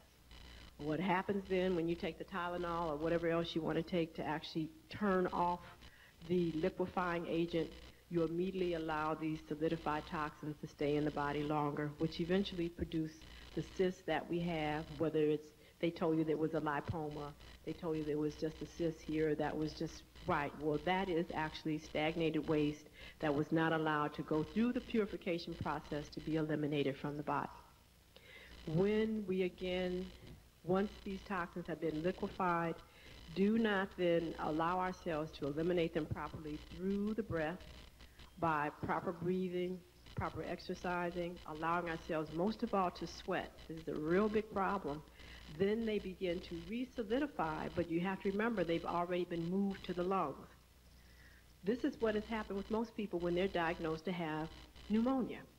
Pneumonia is an interruption of a purification process that did not allow, the person did not allow this process to go into completion. So yes, we do breathe in bacteria in the air. And when we have this waste that does have sugar in it, it does have protein in it, etc., that is now sitting there in the lungs, this is real food that this bacteria that we've inhaled can live off of. So it appears as though that there is a viral or a bacterial pathogen that is the reason for the pneumonia. That is not true. The reason for the pneumonia is the fact that there was an elimination, a purification that attempted to take place, and the individual, by their unwillingness to pay attention to the symptoms of the body, and first of all, to rest it. It's like we know that when the refrigerator is defrosting, when the stove is self-cleaning, we don't try to bake on it, and we don't try to put food in the refrigerator to be refrigerated. Okay, we let the process go through the whole motion, let it clean itself up, and then we know now that we can put our food back in the refrigerator, that we can now continue to cook on it. But now when these processes of a runny nose, the temperature goes up, etc., do we then immediately put ourselves in a resting position, trusting that the body knows what it's doing and has the capability of taking care of this process? No. We've got to go to work. We've got to do this. We've got to do that, etc. And as all of us know, the statistics state that every 2 minutes somebody is dying. But now, has that really changed the quality of your life? And has it really interfered with anything that you're choosing to do? No. Which means then that if people are dying every 2 minutes and we have an agenda for ourselves that their moving off the planet does not change what it is that we want to do. There's something else, even if they were the bus driver, the cab driver, whatever else, there's somebody come along to still get you where you want to go or service you. So the idea that all of a sudden the world ends because you don't go to your job, or, you know, life starts because you're now willing to honor yourself, immediately puts you in the range of the individuals who also are going to be going to the graveyard. You're going to be one of these 2 people every 2 minutes that's going to be leaving here. Excellent example is as we came out the office yesterday, there was a taxi parked in front of the hotel, and the doorman just kind of says to us, well, yeah, this cab is here because the cab driver slumped over on the wheel and had a massive heart attack and died. So, you know, the ambulance was making noise behind us, but, you know, I didn't really pay much attention. But it was because they had just pulled the man off the steering wheel and threw him in the back of the truck, and he was on his way to the morgue. Now, there is no way that this gentleman did not know that he was having problems with his heart. The heart just never, ever stops like that. These people always have symptoms. Indigestion for long periods of time, heaviness on the chest, ringing in the ears, pain down the arm. He had all of these symptoms. I know that he did. But now his unwillingness to recognize that his body was giving him signs and symptoms that it needed to do nothing more than purify itself is now the fact that he'll never drive another taxi again. And of course, 1 hour later, somebody else came and got the taxi and they're driving on. So it's very interesting that now, because people have lost the esteem of self, the value of how important you are, that there's a whole industry to help you even repress all these symptoms so you can get to the job. So when you turn the TV on, from the time you turn it on, they're telling you to take Dristan for this, something for this, something for that, and all of these symptoms that they're addressing are symptoms of purification and elimination of waste. So this is very, very dangerous when you recognize that there's a whole industry that now has been created to making sure that if you're not aware of the natural cleansing process that your body will go through, that you can actually pay to feel better on your way to the grave. You'll be actually paying to feel better on your way to the grave. So when the aspirin stops the temperature, when the pain reliever stops the aching pain, etc., what is actually happening in your body? And it's very important for you to understand that your body is a gift. It is the greatest tool that has been given to you. It is not your enemy. It has no intentions of wanting to abandon you. It has no intentions of wanting to bring pain on you. But if, like anything, you don't take time to learn how it functions, to learn what it does, what it should be doing, and how to care for it, how can you get the best out of it? It's like a person who has a wonderful automobile but has not taken any time to learn what it needs for maintenance, how to get the best mileage out of it, etc. They find that they don't have a good rapport with it, and eventually, if they don't pay attention, it can definitely cause them to lose lots of money, and most of all, it can cause you to lose your life. An automobile was not built to do any of these things except to be able, in comfort and in style, to get you from point A to point B. But it is the rapport, the lack of rapport, that causes all this other stuff that people are experiencing. We have to stop putting it on the automobile, or we have to stop putting it on the drugs, blaming the drugs. We have to take full responsibility that our unwillingness to have a value on understanding what our relationship is to ourselves and what it is that we expect to have as a quality of life is very, very, very important. You know, we have people that they eat some very interesting things. And, you know, we talk about the fact that you can be here indefinitely. Immortality is a reality.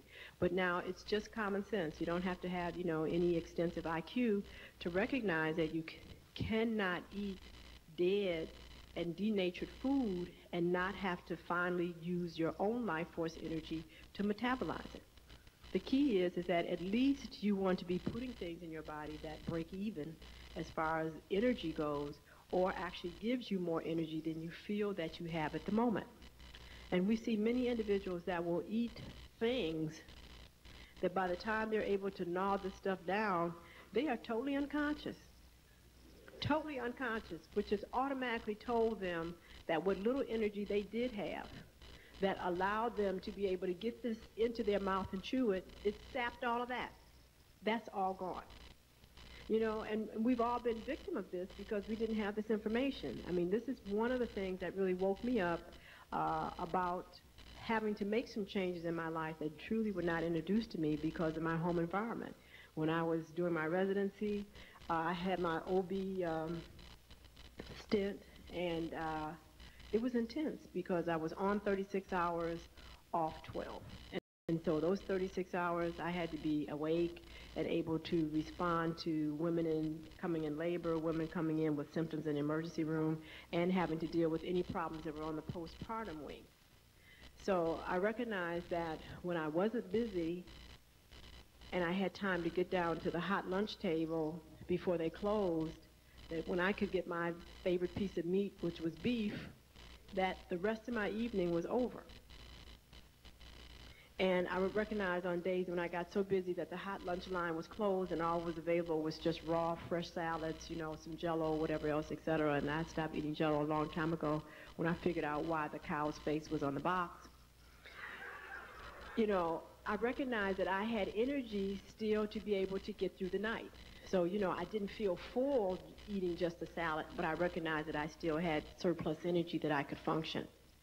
So I made sure that I really was able to finish up everything, and I just made sure I ran in at the very last end to get this piece of meat. They used to have these beef on bun sandwiches, you know, these lots of this rubbery beef on these big onion rolls. So, you know, I got this, and of course, when you're a surgeon, you don't have time to do much anything, so you just kind of gnaw the stuff down real quick, and I went back up to the unit. So we didn't have anybody in labor. Everything in postpartum was quiet. There was nobody in the emergency room. So I said, well, fine, you know, no telling what will break out tonight, so I'll take a nap. When I came to, it was 2.5 hours later, and I, in my mind, had only been asleep about a half an hour. No problem, but when the nurses came in and said, oh, you know, we tried to wake you up on about 3 or 4 occasions to sign some orders off, and we just could not arouse you, that was very frightening, because that meant then that if somebody had came in bleeding, if somebody had to come in ready to deliver, that I would not have been able to assist them. I would have been just totally incompetent to rise to the occasion. And I was very concerned about that, and I said, well, you know, do I have some kind of disease? What's going on? I mean, I can't finish this residency if I can't be able to be aroused at the proper time. And I had never done this before. So I went to the endocrinologist to find out if I had some kind of endocrine problem, was it my thyroid or whatever. So his thing was, well, you know, you could lose 10 pounds, but otherwise you're fine. Now, did that help me at all? No, because I recognized that I had a problem because I still did not have an answer for not being able to be coherent and be able to be aroused for 2 hours out of my life. And people are expecting me to be available to assist them. So I said, well, let me just pay attention to what was going on at the time that this happened.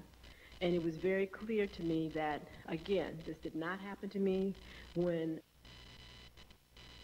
Yes, I just thought I'd pause it here because, yes, man, you get a half an hour, 35 minutes of this. I hope you're following this info. It is a bit in depth and how she's breaking it down, but the next half is going to really kick into some another level. Now, you see, the importance of why I am playing this is because this information, this knowledge needs to be comprehended in depth, you see. Because, you know, if you're just randomly just getting, you know, you're just randomly moving up and down in life, and you have people that know more about, you know, various actors on TV, they know more about what's in this magazine, they know more about, you know, this celebrity, they know more about, you know, they know more about this game, this new game on them iPhone and them app, this and that. They know a lot about these things about outside there and other things and other people.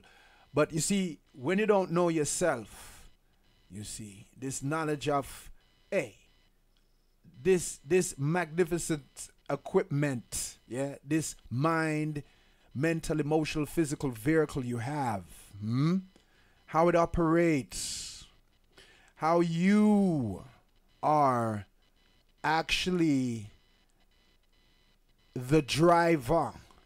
Yeah, you're a good driver, a bad driver of your own vehicle, you know. And you see, understanding this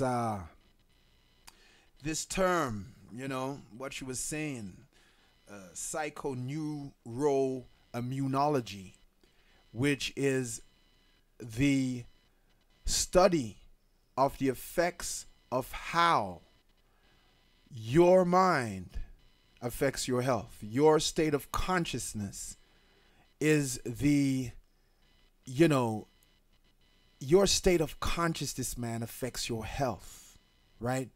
You know, this, what they call this, called psychoneuroimmunology, okay? Psychoneuro, yeah, immunology. Okay, so you're dealing with psycho, dealing with the mind, you're dealing with the neuro, you're dealing with the brain cells, okay? You're dealing with immunology, the study of immunity, your immune system, the study of the effect of your consciousness on health and the resistance to disease, yeah? This is a science this sister said she's devoting her whole entire life to, because basically it's the knowledge of yourself, you see. You know, if you have, you know, if you have if you don't understand enough about something you depend upon, you know, you don't understand how it operates. You don't know how to maintain it. You don't know how to, you know, sustain it. Then, you know, it's gonna mash up, isn't it? You know, and you're gonna blame it upon some external thing, or you're just gonna be oblivious. So you're just gonna go on like, say, well, boy, these things happen. Listen, you even have folk blaming this on God. You know, they're gonna say, well, boy, you know, you see, you notice that, you know, when people have no sense of idea of really, you know, the cause behind any effects going on in their lives, they stay in this unconscious state and just put everything to say, well, it must be God's will, or, well, you know, God bring us here and God take us out, you know, all them type of things, man. You see, all them things that is really making an excuse for remaining unconscious and taking no responsibility to gain a higher sophisticated knowledge of yourself, you see. You know, I mean, you know what the sisters explain in here, man. I mean, there's those of us who are aware of this, but so many folk I see is not, because the way they approach these type of always putting on these events and approaching like they really care about the health. But if you say, look here, man, do you want to know the source of this thing? Usually then block it, you know, because you know why? Because it's about being responsible, you know?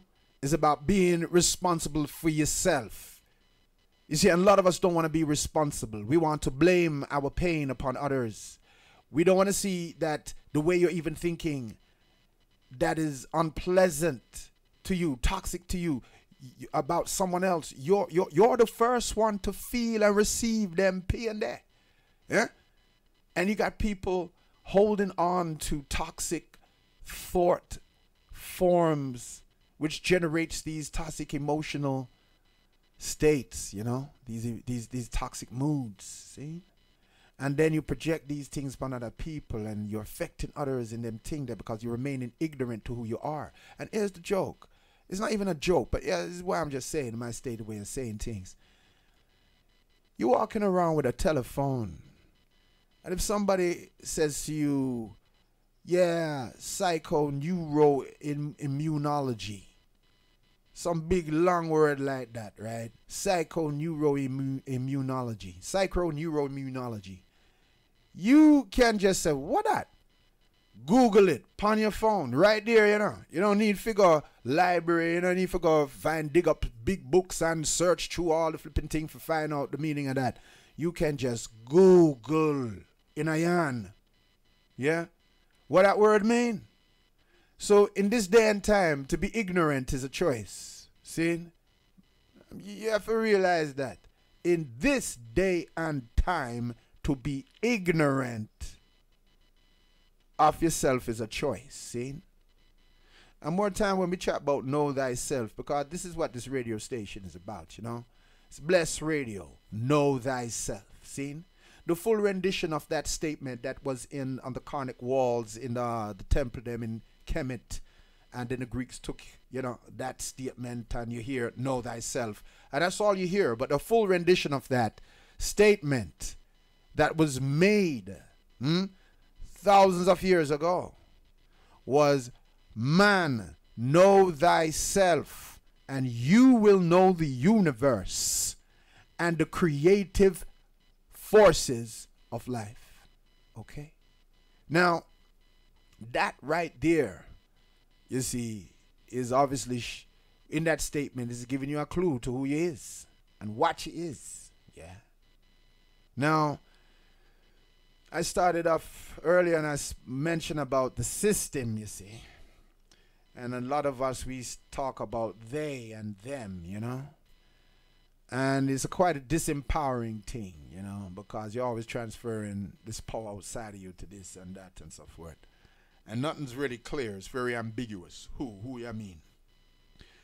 And I feel it's better when you can put this you encompass it in understanding that really what you're talking about is the system, okay?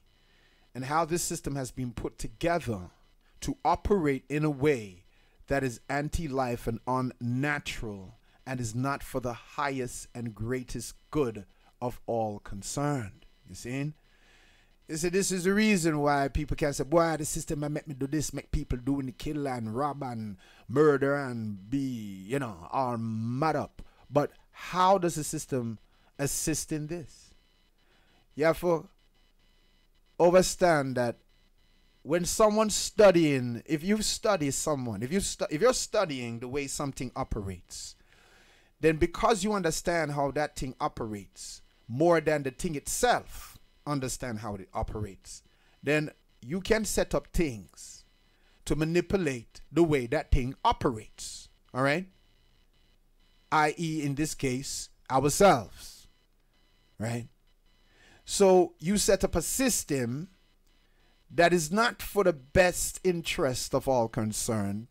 It is to manipulate all concerned for the best interest of how the system needs to preserve itself. And therefore, it only serves a few so-called elite, groups of people. See? And you see, when you begin to understand yourself, to say, well, listen, man, I need to really get to know thyself, because you will begin to take charge of your own consciousness, take control again.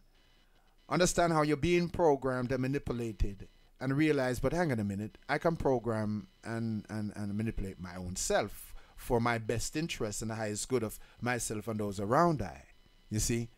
But if someone else understands how your system operates, and then everything in their system that they use to systematically and networking find a way to get in your head, you're sitting there watching certain movies that is shoot them up, you know, listen, man, these movies, them is mad, some of them, man.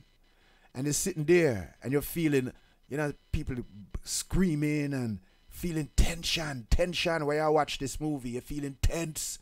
Think, bloody hell, you know. All of this is generating what? Toxic chemicals in you. Yeah. But you just think it's entertainment, you know, when actually it's shaping your perception.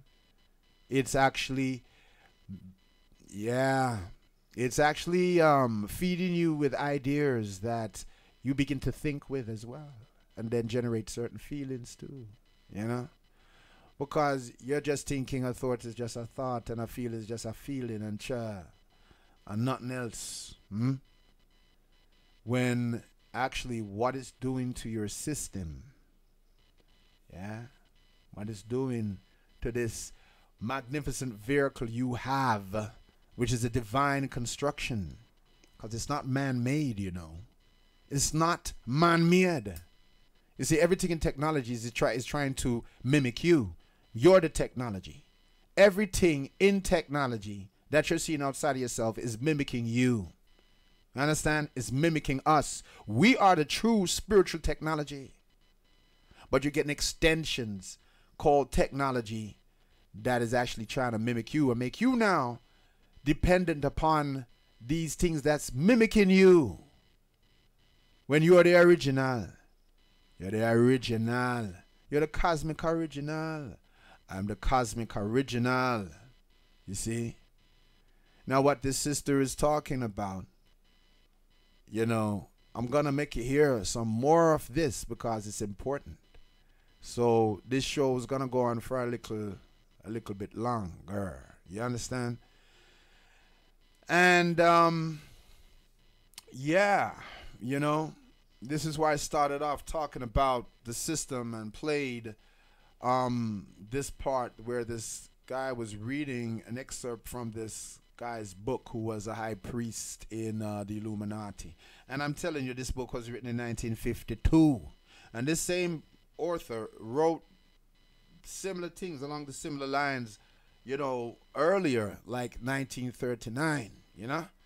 So that's telling you that what you're seeing today taking place in society, see everybody run up and down about healthy eating and food and this and that, you know. All of this is being planned, yeah. All of this is being set up, see. But we're in a cycle now where all of these things that been going on in the previous cycle we've just come out of. We're dealing with different energies now. These things just cannot continue. But it continues only for as long as you participate in it. You see, nobody's forcing anybody to sit down and watch a television that is feeding your mind with a holy pagunk. Nobody's forcing anybody to do it. It's you out of your habitual nature and conditioning, what you do and how you think and how you perceive yourself. Is you sit down there and watch the things. Nowadays, I remember growing up, there was only 3 channels. Then I remember when the 4th channel come, yeah? And it was like, Ross, now, man, you got cable TV, 300,000 of channels, man. And therefore, you are still the one with the control, you know? If it, remote control, you can change and switch channels if something you don't prefer, you know? If it be tuning into or watching, you can change it. But how many people really utilize that, free will? Them just sit down there and get messed up. And they get messed up without realizing how them get messed up. See? Because you're having ideas induced into your mind and you're not being the one who is the director and driver of your vehicle. See? And you see, you have to understand the human being is programmable. You see, the human party is a programmable structure. It's a programmable instrument. And if you are not if you are not managing yourself, then something else will manage you. You understand? And what it is like you find people that don't want to take no responsibility because just in case anything go wrong, they can blame something else.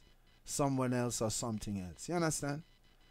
And you see, nothing will improve and get better that way.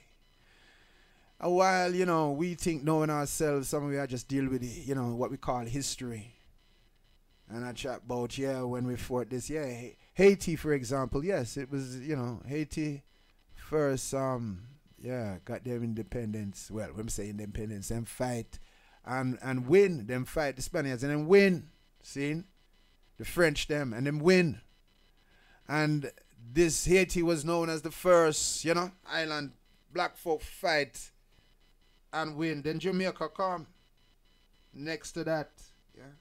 But what do? We go back and talk about, yes, and when we did this and when we did that. But yet, hang on a minute. What go on right now?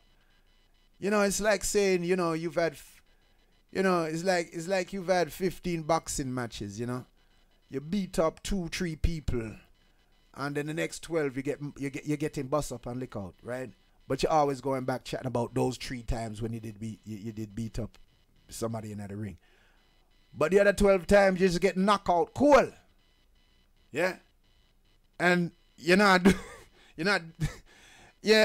stepping up your strategy and all them things, you see. So, you know, when we chat about knowing ourselves, it's not about just holding on to remnants of past events and past actions and behaviors. Huh? Because where those past actions and behaviors led you now, look what's going on. You've had people warn you 30, 40 years before now about how the system steer.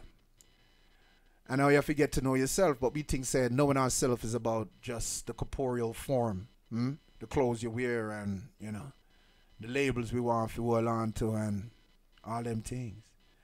And it's like, boy, but you don't do you know how you operate? Do you know who and what you really are? You understand? Beyond these labels, beyond these masks. You know, there are those, yes, who are into self-knowledge, true self-knowledge, yeah? And then you have those who are just a follow fashion, see? Yeah. You know, as I said, fashion is also related to behavior and trends, you know? And you have people just following fashion star. You know, you could set the trend or you could follow the trend. Think about it, you know? So this show, not much music in this show this evening. This is the kind of music, this is the kind of sound that I feel this show needs to be about today, yeah, or this evening, this coming into shadow hour time, yeah, because it's essential.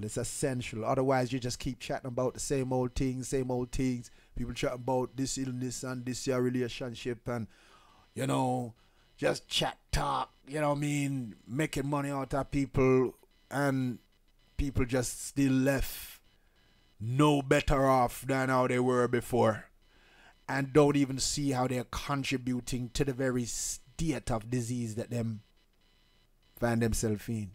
And some people may feel away. I'm saying this because it's not my fault. It's not my fault, you see. It's not about fault, man. It's about responsibility.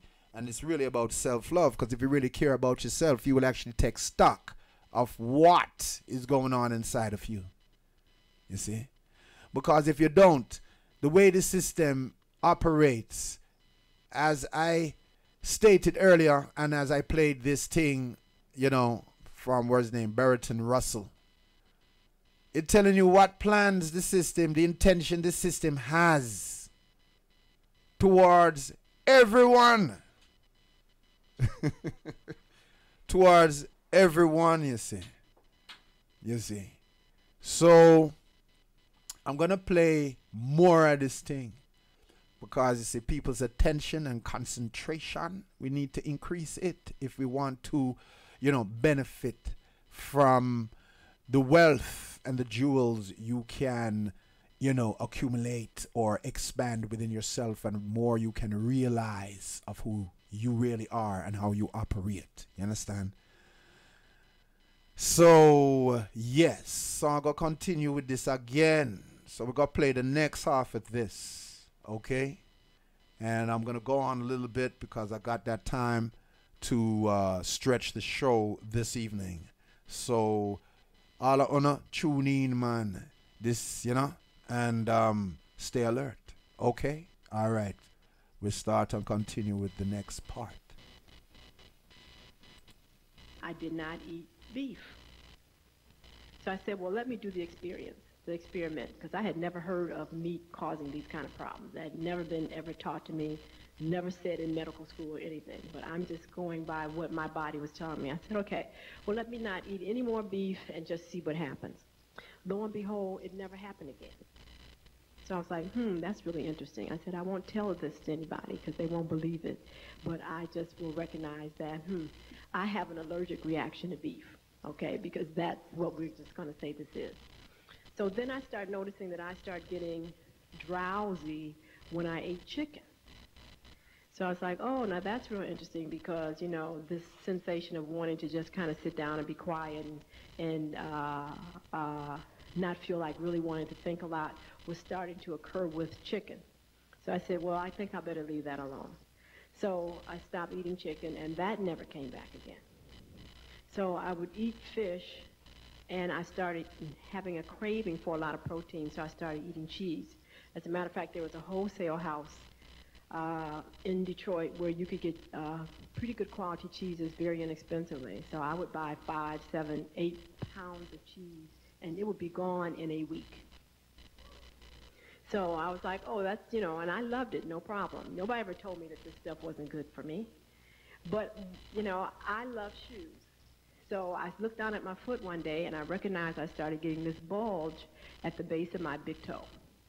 And I was like, oh, no, there's just no way that I could just be getting a bunion. I could not even understand that. So, you know, I just said, what is it that I'm doing that I did not normally do that would cause this phenomenon?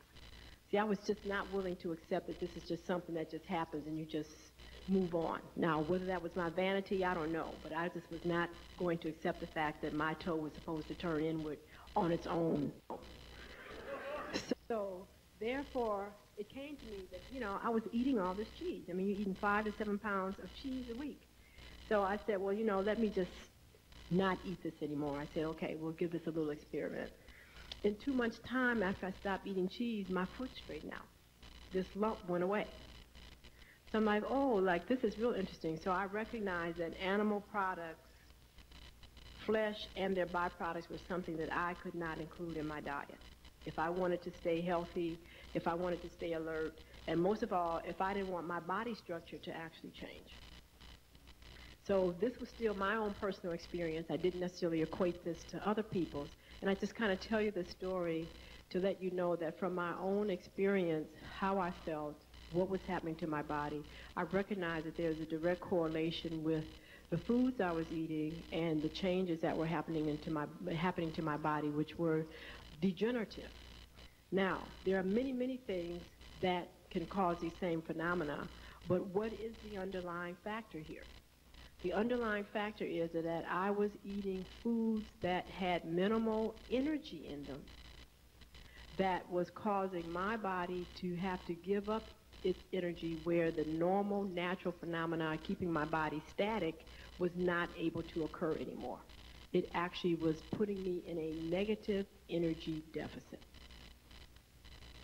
So obviously when we eat food that comes out of a can, when it's frozen, when it's day old, 1 day, 2 day, 3 days old food, it has no energy in it. It has no energy in it. And so when you eat that food, you will actually recognize that it will usurp your life force energy. These are really important basic laws that you have to remember if you want to talk about not aging and actually being here for long periods of time. The key is to be able to be appropriately aware of the accountability of how you're using your energy. It's an equation. You have X amount of energy. You also have X amount of resources to draw energy on, so that upon or from, so that you don't have to use your own.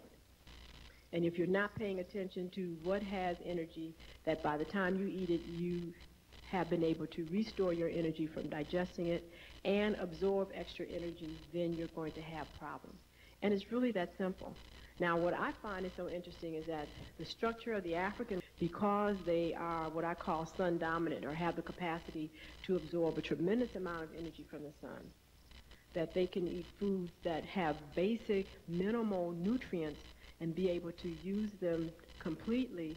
And the amount of death that we have, the amount of deterioration and aging, is totally in opposition to the innate capacity to be here indefinitely. But I also recognize that being in an unnatural environment, not understanding how to properly cope and adjust to an unnatural environment, that is, that living above the 42nd degree latitude for Africans automatically cuts you out of a tremendous amount of sunlight. And then not understanding the need to have to honor the fact that you come from an open air society. We need much, much more air. We cannot be in very closed type places like Caucasians can, because they've been conditioned to live in areas with high carbon monoxide for thousands of years. We cannot do that. So when the windows are not open, if everything is sealed down, when there's no light, etc., and most of all, when there's a lot of dust and debris around, it takes a tremendous toll upon us. So these are just basic things that one has to understand, and it's a necessity to expose ourselves to as much sunlight as possible. Now, these things have already been documented, so why aren't they taught to the children? It is because one is that the parents obviously don't have the information, and two, the schools that our children go to are not geared to teach them from a perception of who they are as the norm. And that is a parental responsibility, is that it is very important that whoever you're teaching should be taught what they need to know to be the best they can be, not what is best for somebody else, but for them. So when we have teachers who are then also ignorant of who they are, that actually look like the student, then we've got a serious problem here. Now, I just want to go back to this purification process, because again, when this purification process could not complete itself, that this liquefied waste could not leave the body through the lungs, through the colon, through the lymphatics, it then now resolidifies and will then relocate itself in the body. Now, why does it perhaps locate itself in the lungs or in the arm or in the leg or in the prostate or in the uterus, etc.? Well, now that's a very interesting phenomenon, and we have begun to understand that truly the location of disease, waste in the body, is due to the perception of the mindset of the individual and their emotional body. For example, prostate disease. Prostate disease is a reflection of women who have true issues around accepting their nurturing capacity. The uterus on the physical level is the innate resource for nurturing. It is the first house for an incoming soul, and it will take care of that soul for 9 months until it is able to stand on its own, which is known as birth. The uterus and that capacity to nurture also has an emotional body, and it also has a mental body. And we notice that women who do not appreciate the nurturing capacity, whether it's on a physical level, have also emotional and mental issues around nurturing at all. We ask them about their relationships with their mates. They're strained or either totally void because of the inability to deal with differences in relationships that have allowed them to feel less than loved and hurt. We find that there have definitely been issues to decide if they would even allow their uterus to be a incubator or a nurturing chamber, and have had usually one or more abortions. As a matter of fact, the Afro-American women in this country supply the most placentas and the most fetuses for the cosmetic and research industries. There is definitely an issue around the African woman recognizing that her life force energy should be used for something that she truly believes is something that she should be doing. When we sit down and talk to these women with uterine fibroids, the jobs that they perform every day are jobs that if they were to really ideally be living their ideal life, they would never even think about performing. So the understanding is that whenever you're involved in something, exchanging your life force energy, that is a form of nurturing and sustaining. So for the woman, everything that she's involved in is a child, whether it's preparing a meal, whether it's writing a letter, whether it's making a garment, whether it's, performing a job for someone else. All of these are actually her children. So therefore, when there are ambivalences about the proper use of this nurturing energy, whether it's with her children, with her mate, or on the job that she is, the thoughts that she has will actually now be attached to the physical internal representation of that part of the body that actually is the prototype for that type of activity. Does that make sense? So therefore, the physical uterus is the prototype for nurturing on whatever level. And when there's issues around the proper use of that energy, then now her reluctance to want to be accountable for the honest and direct use of that actually puts that organ under psychic attack. Therefore, the brain translates that ambivalence, that emotional mental conflict into a substance, and the uterus, being sensitive to that, is now having to deal with the collection of toxins that creates. So we have identified that obviously having a hysterectomy is totally inappropriate, and these women go on to have a tremendous amount of other side effects from that, because the disease, which is a mental emotional conflict, was never treated. Taking Lupron, which is a drug that actually turns these women now completely into men. They totally can't nurture anything, because nurturing of sorts is not actually a male characteristic, okay? Sustaining something is, but the actual art of creating to manifest is not a masculine trait. So now they totally become men. So we have a real issue here. They get secondary sideburns, hairs on their chin, the whole bit, lose their cycles, etc. That is not an appropriate treatment for this kind of disease. And only when we're able to help these women recognize that their unwillingness to accept their normal role as a female and what that really represents, and to be actually able to be accountable for the use of their energies, is when the tumors on their own resolve, because they then allow the normal purification process to complete itself. So uterine fibroids is no more than an attempt of a purification that has been arrested by the resistance of a mind and an emotional body to come into alignment.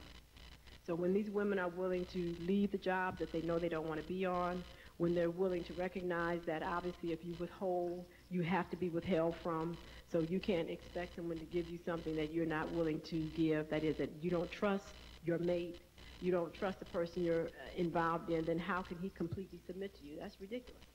So, we form all of these perceptions here on conceived information that basically causes us to produce these toxic states that cannot be totally eliminated from the body. The same thing with prostate. Prostate definitely deals with men who have issues around whether they are actually performing and functioning in the role as a man.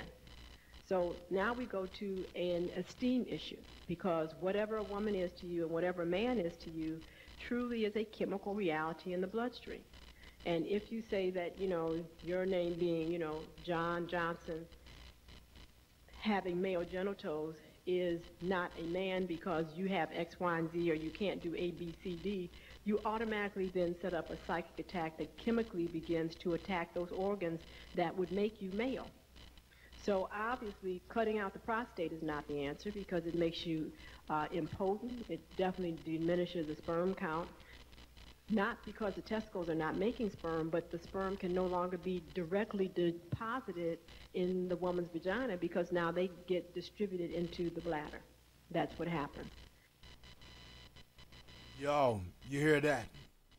And there are some folk actually going around advising men to cut their prostate out as a what? Cure solution in case you may get it, even if you don't have prostate, but just do it just in case. You see, what kind of madness is this? Yeah? This is the type of ideas some people are going around in forums telling people this is what you got to do to men, telling men what they got to do about if they, in case, to prevent prostate cancer. What kind of crap? Huh? Anyway, I'll just continue with the thing because this is the juicy bits. All right. When that happens, now it also makes you prone for autoimmune diseases because the sperm and your bloodstream have never met. So in the bladder, when the sperm now has access to the bladder, because normally it does not, when the capsule of the prostate has not been interrupted, the bloodstream is like, oh my goodness, well, what is this? We've never seen this before. We have no idea what it got to be, a foreign invader. So now the immune system becomes activated, and little missiles, which we call antibodies, now are made against these sperm. And wherever they're coming from, the missiles are activated to destroy that area. So then we see these men begin to have all kind of funny problems go on, etc., because of the fact that they had misperceptions of who they are and how they should function, which is something that needs to be purified and clarified within the communication between their emotional and mental self, not to be repressed with the drug. They give you estrogen for this, not to have it cut out, but to actually deal with the mental emotional conflict. But now I think this gets very interesting because when individuals are not recognizing that it is the mind and the emotions that determine the contour, the shape, the actual action of the physical body, they think that they can really start playing games and that they don't have to actually speak about what they're feeling and thinking, and nobody will know. Now, this has been one of the greatest charades that I've seen this century, is that whatever you are thinking and whatever you feel is determined and exhibited by your physical body. So when you are excess in emotional waste, oh yeah, you're going to be overweight. There's no way. These are truly emotionally burdened individuals. And there's no way that you can tell me that you're not sensitive and that you are definitely not carrying on a lot of emotional stuff, because that is what fat actually represents. Okay, individuals who have these huge, big chests, that's all they do is go lift weights every day, etc. These are very insecure, inadequate individuals that use this as a means of shielding their emotions. So when you see a person walking around the street like that, you know that they definitely have deep-seated inadequacies. And this is a means of them attempting to compensate. So it's like, okay, this is real interesting. You can't hide your emotions and what you are thinking. And it's only because people don't know how to read their own physical body or other people's physical body that they basically get snafu'd, I guess, and, letting these people tell them something totally different when the evidence is right there in front of their face. So, just sitting down and having a conversation with these individuals will let you know that, their inadequacies or their misperceptions or their low self-esteem. I mean, this all comes out. So you can see anger on people's face. There's no way that you can tell me that you're not angry and you can barely open your mouth because your teeth are so gritted to say hi. And I'm supposed to believe that you're not angry. Okay, you understand what I'm saying? So it's like there's no such thing as a secret. So the idea that you feel that you cannot talk about these things that are bothering you, you're saying them anyway. They come out through your physical body. But unfortunately, the way that they come out, it disfigures, it distorts, and it destroys. So by the time you get to the grave, we knew all your issues. That's the point. We knew all your issues. You cannot hide. There's no such thing as secrets. You know, and sometimes I have people come in and it's like, well, you know, you're talking so loud. I don't want anybody to hear or whatever. And it's like, oh, that's real interesting. It's like, have you looked in the mirror lately? Okay, it has nothing to do with the tone of my voice. It's like everybody who looked at you knew something was wrong already. You didn't, you know, I mean, there's no such thing as a secret. So this exclusivity or this idea that we think our stuff is so secretive that we can't talk about it, it is really a joke, and millions of people are dying every day thinking that they're keeping secrets. I mean, just to show you something that's very interesting, you can look at a woman's pelvis, you can look at the contour of her thighs and her legs, and you can know right away if she's been sexually molested in childhood or early adolescence. You can just look at her pelvis. I mean, these women that have tremendously knocked knees, their thighs rubbed together, etc., they have been sexually molested, and the psychological trauma of that has totally shifted the pelvis and the fat distribution to actually make a barrier to get to the perineum, the vagina. That is not how you're normally built. This is because of sexual molestation. And I'm telling you that when these women are willing to open up, they all give you the history that they have. They just, for whatever reason, felt they could not, but their bodies told it. So I'm just saying that we just have to stop playing the games and recognize the greatest gift that we have is this physical body, but it talks. It communicates all the time, and when you take the time to really be sophisticated about what your body is exhibiting to you, you can always recognize that it really originated from the mind and from the spirit. What is happening with cancer? Well, having had cancer, which was a wonderful initiation for me, it is the scourge for the liar. Now, my grandmother used to always talk about if you lie, you'll steal. I just never even understood what she was talking about. But I do understand this, that you do rob yourself of a high-quality life not being willing to be honest with yourself emotionally and mentally. And I have never sat with a cancer patient who was not living a lie. The job they worked on, the relationships they were in, the relationships with their kids, it's all contrived. But their low self-esteem and their need to be recognized and accepted by whatever they think out there is going to make them a better person is what they get up and strive to actualize every day, knowing that they hate it. So they continuously do this, that creates this toxic bloodstream that then causes these toxins to solidify in the body because they interfere, again, with the purification reaction, and they're out of here. So when these individuals are finally recognizing the fact that, you know, it's a choice between going to the grave, being a slave to something or someone else, or finally beginning to allow yourself to be the real you and let everybody else know what that is, those are the ones that are able to recover and never have any problems. But it is truly a choice that they have made for many, many years to stay in relationships, to stay on jobs, to have relationship with children or spouses or whatever, that they know that if they had been in their right mind or living their ideal self, they wouldn't even think about doing. And they think that every day anyway, but they still lie and keep up the front. So you cannot have this disfiguration and think that it is not a reflection truly of what's going on with you emotionally and mentally. I just want to say one last thing about esteem, okay? And I did some little research on that and just looked it up. And esteem is actually a value. It is an estimate of something. And when we talk about self-esteem, we're actually talking about a value. When we look at what the definition of self is, it talks about interest.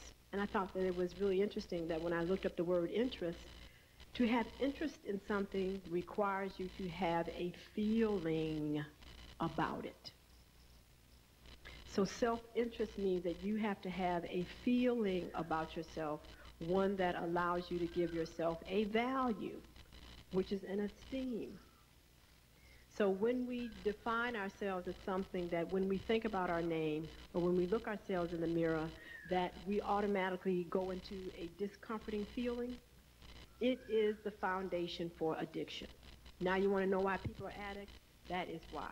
It is because when they think about themselves based on the definition, the value, the esteem that they have assigned themselves, they automatically go into pain, and to get out of the pain, they use a substance or an activity. Now, see, you have to understand how much low self-esteem there is on the planet. So it has nothing to do with whether you drive in a big car or you wear $100,000 suits, if there's such a thing. It has something to do with the fact that when you look in the mirror or you recite your name to yourself, you automatically go into pain because the value of what you think you are does not make you comfortable. Now, this is all self-inflicted. It has nothing to do with nothing outside of you. So if you decide that being a black man in America is a horrible thing, then obviously every day you wake up, you got to do something about the pain. Oh, but this is real serious. You've got to do something about the pain. So therefore, when I wake up and recognize that my name is Joe Blow and I'm a black man in America and I don't have this and I don't have that and I don't have the other, then it's like, yes, where's the pipe? Where's the marijuana, et cetera, and we'll sit this day out. That's exactly what's happening all over this country. It is because the perception of these individuals is such that they create their own emotional pain and they want out. So now the treatment is not obviously gathering up all the pipes and getting rid of all the cocaine and marijuana, because the people are still in pain because they still are perceiving themselves in less than an ideal way that creates a discomfort in the emotional body. So the treatment has to be to ask these individuals to redefine themselves and give themselves a different value system. It's real simple. So why would a person think that being a black man in America is a problem? Now, I mean, we should just literally dissect that. Why would that be a problem? Do you know anybody cranking out black men in a meal? Of course not, because it is a divine state of existence. Only the Creator makes those. Which means then that if that's where it comes from, it has the characteristics and attributes of the source. Which means that being a black man in America means that you are a divine entity. Now, understanding what that means now goes into your own value of what the Creator would be. Because if that means that now you have dominion over the planet, that you have the capacity to do anything that you so put your mind to, etc., now that puts you into a whole different reflection of self. So you don't have to sit up and beg anybody and tell them that you need certain gratuities or, you know, I can't think of the name of this stuff that they use for going to college and all this other stuff. You don't need these crutches, because when you understand that you're a manifestation of the Creator, you can learn anything you want to and any time you want to and apply it. So you don't have to apologize for this. Being a black woman, I mean, this is the same issue. You know, well, I'm a black woman, so that means da-da-da-da-da-da-da-da. Well, obviously, when she overeats or when she's actually smoking drugs herself or marijuana, or she's basically a workaholic because she thinks that working 24 hours is going to make her a better person, or she's got to play the lotto every day, or whatever else this is. All of this is because her esteem of self is less than what the body and the emotional body knows that it should be. So taking away the lotto, you know, firing her off her job, whatever else the situation, none of that treats the problem. It is the fact that she has to redefine who she is, change her name, or give herself a broader definition of self and be able to actualize that. But the idea that something divine now having to be apologized for that's inadequate is totally a problem. And you have to understand the women maintain an industry, $18 billion a year in straightening their hair. Now, see, you have to understand that is a real problem because, first of all, it totally takes her out of her elements that she needs to be able to be here on the planet. You can't stay in the sun. You can't be in the rain. You can't be in the wind. You need sun and water and wind. So what do we have here? We have an addiction. That is an addictive process. So if you wanted to equate the crack pushers and the hair salons on the block, they were probably of the same number. And we have to deal with that. Now, there's no Koreans, anybody else, or whoever's making this synthetic hair that definitely is like what the Creator has given you. So the key is that there is a self-imposed low esteem that causes these individuals to go through this discomfort on a regular basis. It's discomforting. You should see what they go through in these some hair salons to get that stuff done. It's discomforting, and there's no need of lying about it. And as like I said, it's unnatural. You cannot be your natural self and sustain it. So therefore, it's like that automatically takes you out into a different element. And I learned that a long time ago, and I just really had to let that go. So I had to redefine myself. I had to move into a different awareness of what I meant to myself and why that was not going to be an issue in my life, because I felt that if I could not face myself as how I was created, it was a personal problem that really meant that there was always going to be a block between me and whatever I tried to relate to. So now we have the same issue with our relationship with our children. It's not a sincere one because we don't even come to them being ourselves. We have this problem with the relationships with our men because we don't come to them being ourselves. I have some women that tell me that their husband ain't never seen their real hair. I mean, that's incredible. So, what is he really loving? What is he really with? That this kind of limitation or esteem of self is extremely dangerous. And when a person withholds from themselves to that extent, how are they going to really give you their best? They lie every time they say they love you. How can they when they don't love themselves? And we need to stop really playing these games. This is what causes the diseases that we have. And we cannot look to anybody but ourselves to treat them. So, as I see these huge institutions propping up here talking about they're the hospitals and they can give you a new arm and somebody's liver and somebody's leg and whatever else, etc., it is totally unnecessary because you can regenerate any part of your body. And the proper thing to do is give you the information so you can access that part of your brain so that it can regenerate. But the idea that you're going to go in the garbage can and get somebody's dead body in the grave and put that inside yourself, totally no esteem. A lizard won't even do that. They recognize they can crawl off and get a new leg and a new tail. They don't need to go to the lizard graveyard, if there's such a thing, and get somebody else's. So here you are with a huge brain that has the capacity to put airplanes in the sky, space stations, and you're going to crawl off and get a dead carcass and put it in your body? There is a real problem, and nobody should be able to sell you any madness like that. They're going around here collecting blood, and I'm like, for what? Everybody makes their own every day. Every day. Why are you collecting blood? And it's amazing that people lay there and give theirs to be given to somebody else, and it's like, well, don't they look like you? Yeah, if you stick them with a pen, they have little red blood that comes out just right, because they make their own. So now, why is it that these people can't make their own? And they can.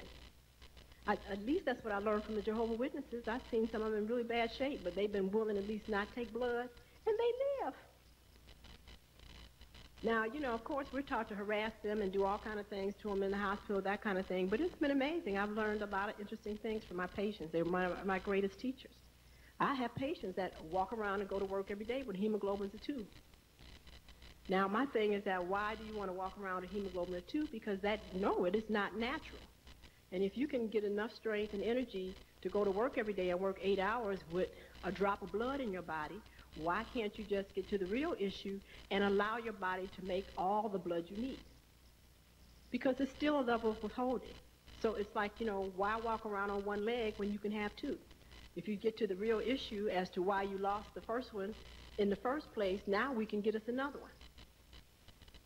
Do you begin to understand what I'm saying? Is that this esteem issue, this lack of limitation of understanding who we are and what gifts we have are the reason for our suffering. And there's no institution outside of you that is going to be the answer to rid these problems.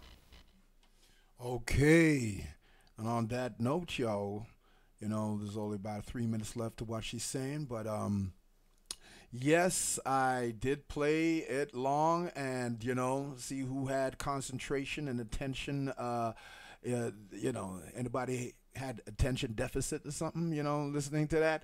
Um, maybe not. But you see, this is true thing because we need to stop playing around, yeah. Exactly what she's saying. But even after listening to all of this, a lot of folk ain't really still gonna really see the significance of this. They just, it's just gonna go through and then maybe tomorrow, yeah, done. Carry on with the same old thought patterning, thought process, and so forth.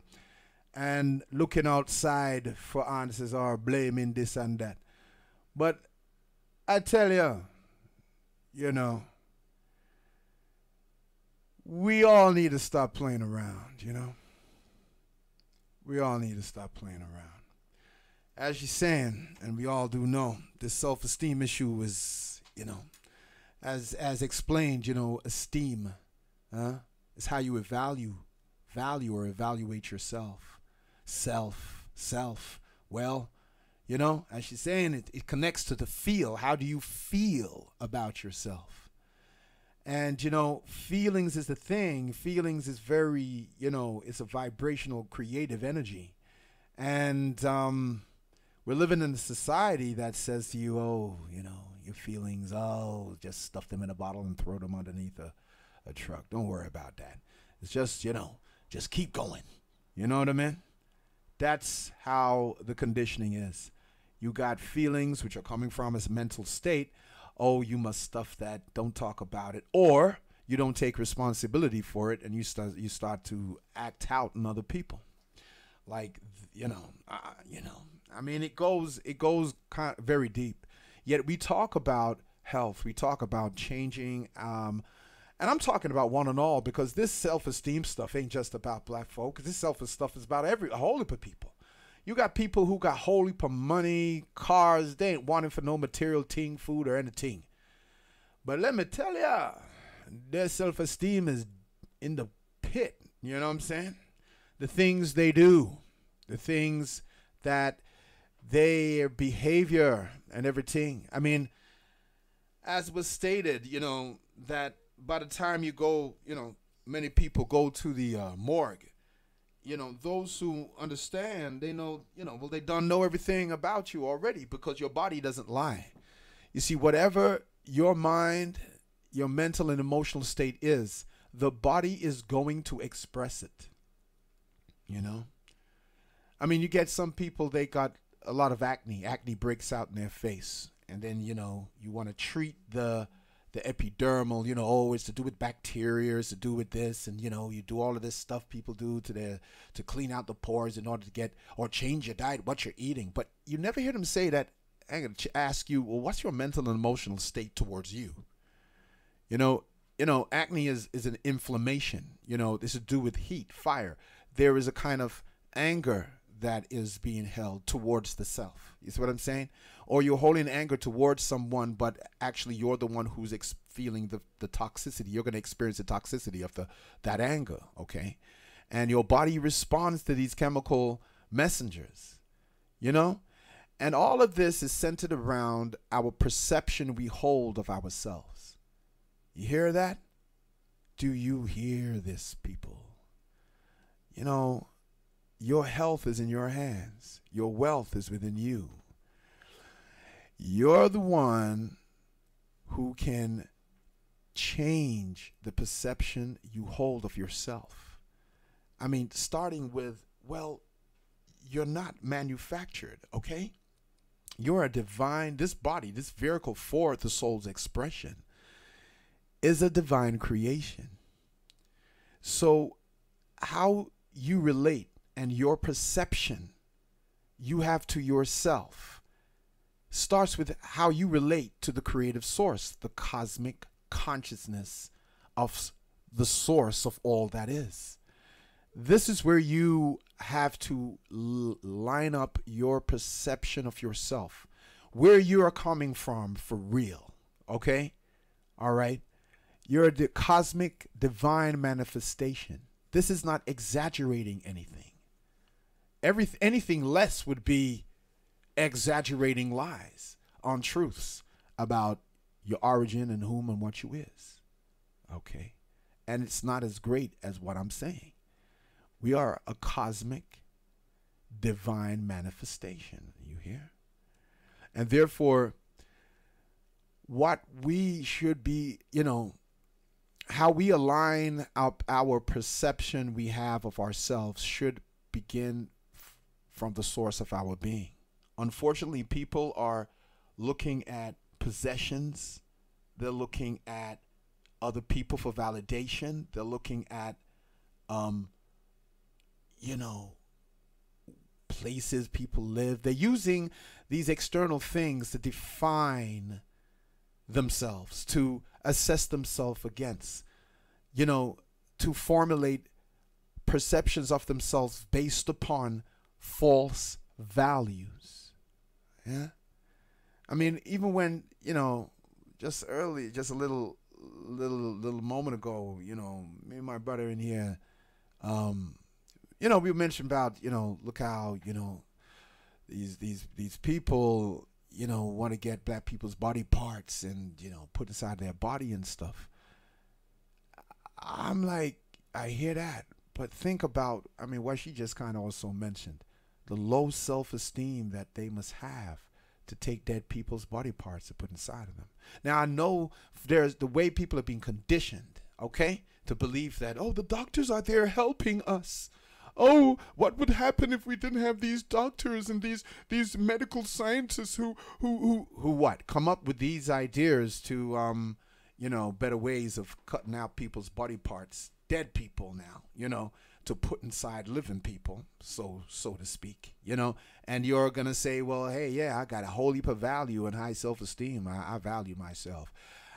What caused your organ to deteriorate in the first place? All of the lies we have been told, you hear? And then at the same time, as I said at the beginning, the system has planned to mess up the food, to mess up your body, to mess you up after. People being sterilized and all this type of stuff, you see. But while we're looking outside, we think that, all this power is there. When you have the greatest power, you're the one that's either complying or you are carving out your own destiny, rather than having a system systematically programming you for how you perceive and feel about yourself, ourselves. Some people think this is far-fetched. They'd rather some, they'd rather maybe, plug up their ears and fall asleep, knock off, oh yeah, and think that their conditions are going to go away while they remain the same, thinking the same, feeling the same, not understanding and having a higher sophisticated knowledge of, how this vehicle operates and who the master is, who should be operating it and directing it. So, my people, yes, it's been a bit of a long stretch this evening. And,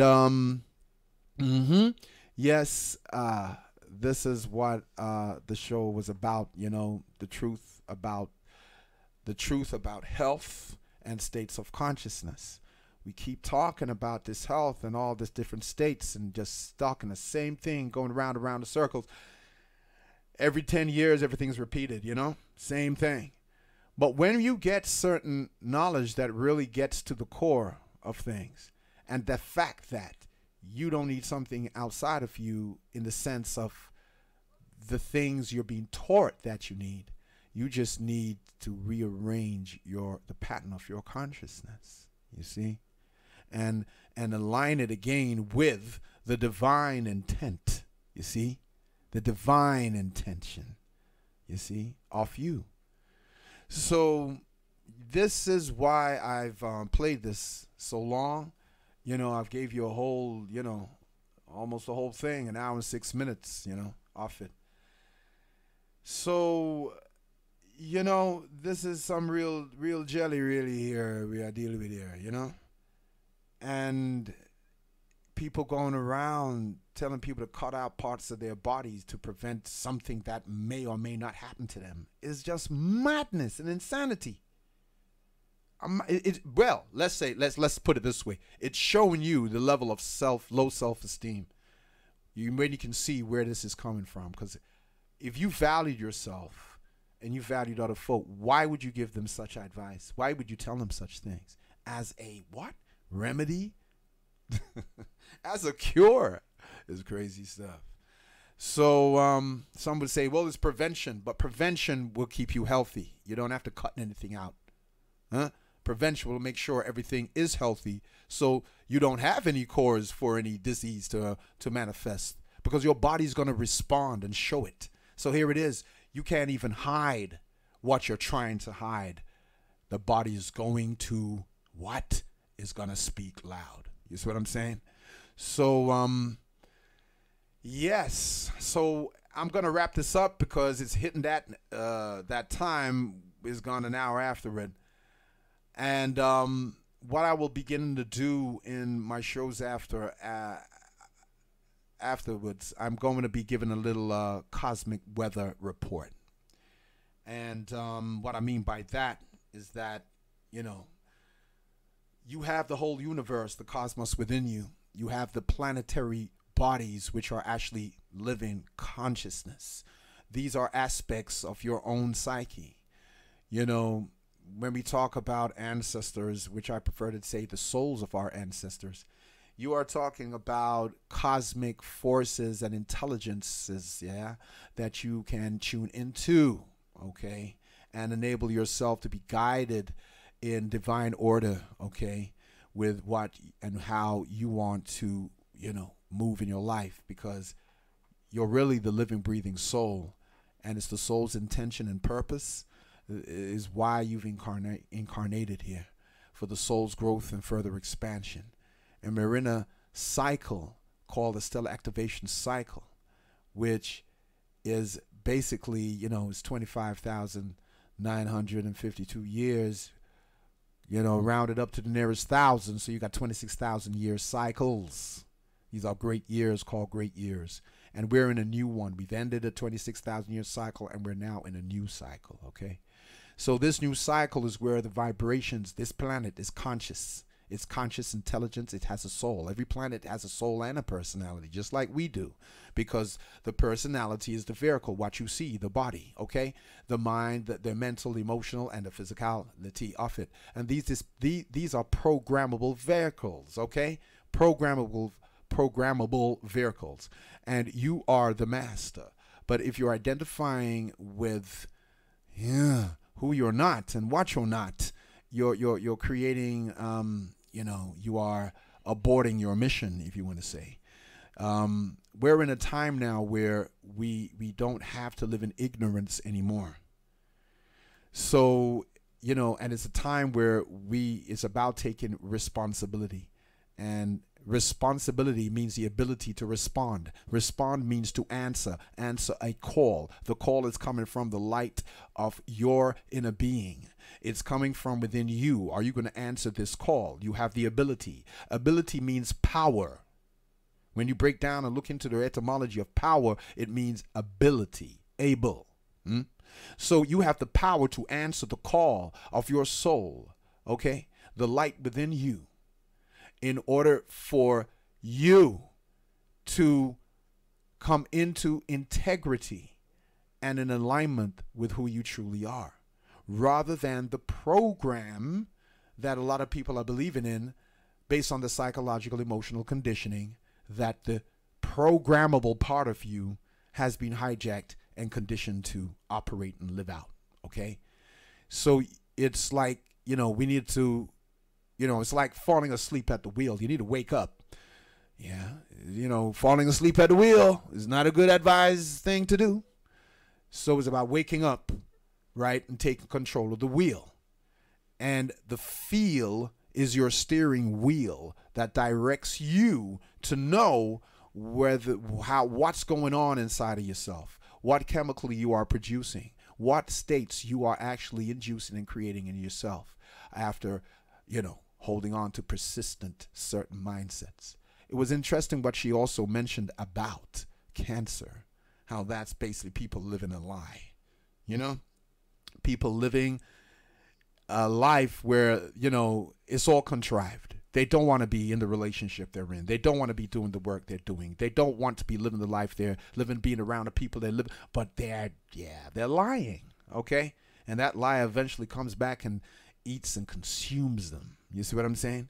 You see, when you're not being taught the cores of things, you then make up any ass story, yeah, to justify stuff, you know, that you don't understand. And then we then start to make the affects the cores. You see what I mean? And then you just remain affected, and people just keep chatting the same thing, and you still have the same state going in and continuing. Well, we're in a time where it's to stop, and it's only we in ourselves can do that. And it's about taking the courage to stand up in yourself and say, listen, man, I'm going to change this whole, you know what I mean, body chemistry, or this chemical reality going on within. You see? You know, all of us know, really, if you check out really and contemplate what you've heard, you know, tonight, you know that, you know, what's going on inside of you, you're experiencing it. Your body's responding to it. So we need to change the perception of ourselves, you know, what we have of ourselves. And yes, the big issue is about self-esteem. A lot of people postulate a lot of stuff, and you can hear it's not coming from an empowered place. It's always complaining and saying how I've been beat up and what's not. And, you know, you know, feeling, the low self-esteem, and why you then grab onto things to make you feel better about yourself, but you have to put others down or something down in order to maintain this false sense of self-esteem. So why deal with the false thing when we can tap into the authentic and the realness? You know, it's about having some real more love for ourselves. I do get that a lot of people don't even know what that is. And I do get that a lot of people are being abused. You know, people have had, you know, people misuse their power over them. You know, I do get it, but you can repair. You're the one who can heal and transform yourself. You see what I'm saying? You don't have to be a victim of anything. You see, you can be the triumphant victor. You understand? Throughout any experience you may have undergone. Because really, from the soul's perspective, it's all about growth and expansion and an adventure. You know what I'm saying? So remember, your body shows it all. Your body is going to be the printout, you know? So you can't hide niche, all right? Can't hide nothing. So there it is. And before I go in the heavens right now, just on one little aspect, I will say that be prepared for the Venus retrograde going through Scorpio. It's 10 degrees in Scorpio at the moment, Venus, and it's going to be preparing to retrograde, meaning going backwards through that sign all the way back to 25 degrees Libra. I think, in a few days. If not, I think it should be by the 5th of October, which would be what, Friday? So this is going to bring up a lot of things to do with what we talk about here. One sense of self-worth, one sense of self-love, and it's going through Scorpio, which is also the sign of the shadow, psychology and sexuality and abuse, because, you know, it's also about others. It's a relationship sign, and it's also what we receive from others. But it is also the sign that enables one to transform themselves from outmoded states. And it's also the sign of the mystery. And that mystery is the fact that beyond the shadow is who you really is, which is the living, conscious, breathing soul. You see? The divine being, spiritual being. So Scorpio is also the path of the awakening of soul consciousness. So when I mentioned earlier about we're in a stellar activation cycle, they also call this time we're in the Grand Awakening. This Grand Awakening is the Grand Awakening to soul consciousness, to realize who you really are beyond the mind-body suit and its programs and the hijack that's been taking place. So to wake up to soul consciousness, you begin to clear and rid yourself of all of the forced programs that has been downloaded in you over the years through how science and technology and how this system uses systematically the technology to control and manipulate people's consciousness and change and manipulate their perception of reality in themselves, there in turn creating a whole heap of illness, a whole heap of sickness, a whole heap of, mayhem, people killing themselves and killing others. You understand? Yeah, because of this systematic, this systematic manipulation on your consciousness. So throughout this retrograde in Venus, Venus is about your sense of self-worth and value. How you love or not love yourself will be mirrored back to you in the relations, how you relate to people and things like that. It doesn't mean that how others treat you is always about you, because it's also about them, because you're a mirror for them too. And there's some things people, don't want to see in themselves, so they see it in others, you see. And there's some things they see in others that make them feel, angry or fearful because of the perception they have of themselves, you see. So in the end of the day, it comes back around to you. Who and what decisions do you make in yourself to whom and what you are, you see. We are stepping into a very different time now. And as I said, to be ignorant is a choice in this time. So what I will say is interesting. This has come out.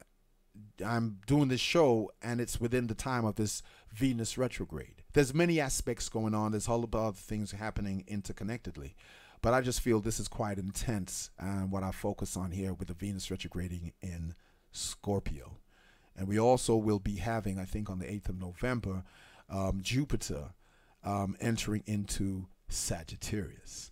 So it's like if you get through this retrograde with the Venus, which is going to reveal things where you've given your power away, where your sense of value has come from others, which has maybe devalued your own sense of self-worth, that needs to come from, an authentic place within you, and your sense of love, self-love, okay?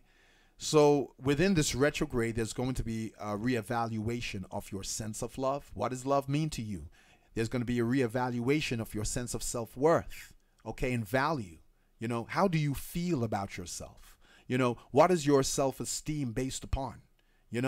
Is it the external things? Do you think, and it's what you haven't got that makes you more valuable, based upon, these external things? Or are you going to reclaim back your power? Because you also have the opportunity to receive back your power. Scorpio is about power as well. And have you been transferring your power to things?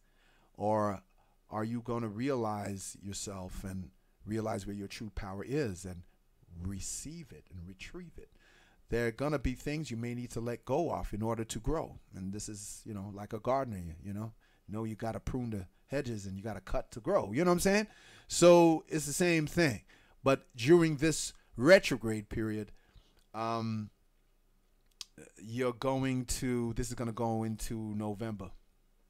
So we're in October, so it's going to go into November. But I'm just saying that this is a time of serious reevaluation of love, self-worth, and value. Self-love, self-worth, value, and your power, your sense of power. Are you empowering yourself? Are you empowered from within, or are you trying to have power over others? So this is going to be a good reevaluation period. So when you come out of it, you should be renewed and more matured and ready to expand and grow in, positivity, your spiritual growth and transformation, as, we're going to be having Jupiter and Sagittarius for the next 13 months from the 8th of November onward to 2019 November. So yes, just thought I'd give you that a little quick forecast, but I'm going to be adding more of these things to my shows near the end of it. And yeah, this has been a long show exceptionally, but it's got a lot of good, juicy quality information and self-knowledge. So Yes. So in saying that, y'all, I'm going to, yes, allow y'all to rest up if you haven't fallen asleep already. But this is recorded so you can tune into it. And you know what I mean? Tomorrow or when you have the time.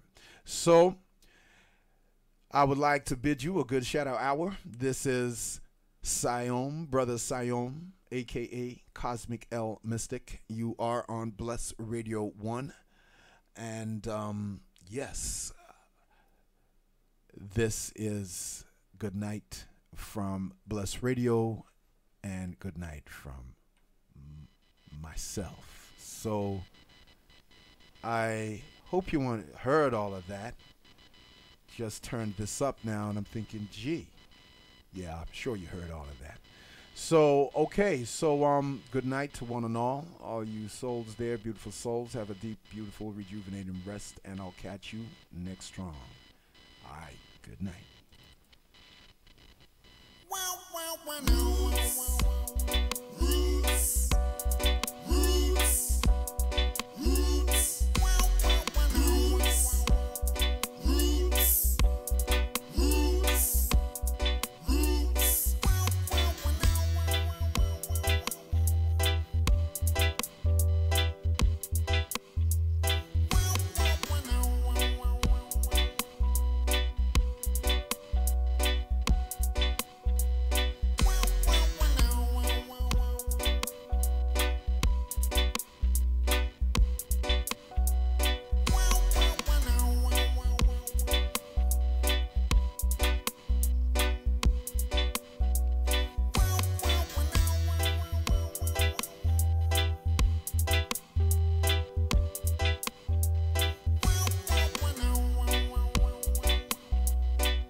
Cigarette smoking in my room.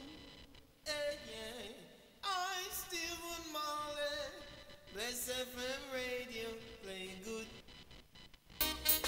The returning three heavyweight kings. Auntie Jean's African Culture Market's annual African History Month event will be Sunday, the 21st of October, 2018, from 1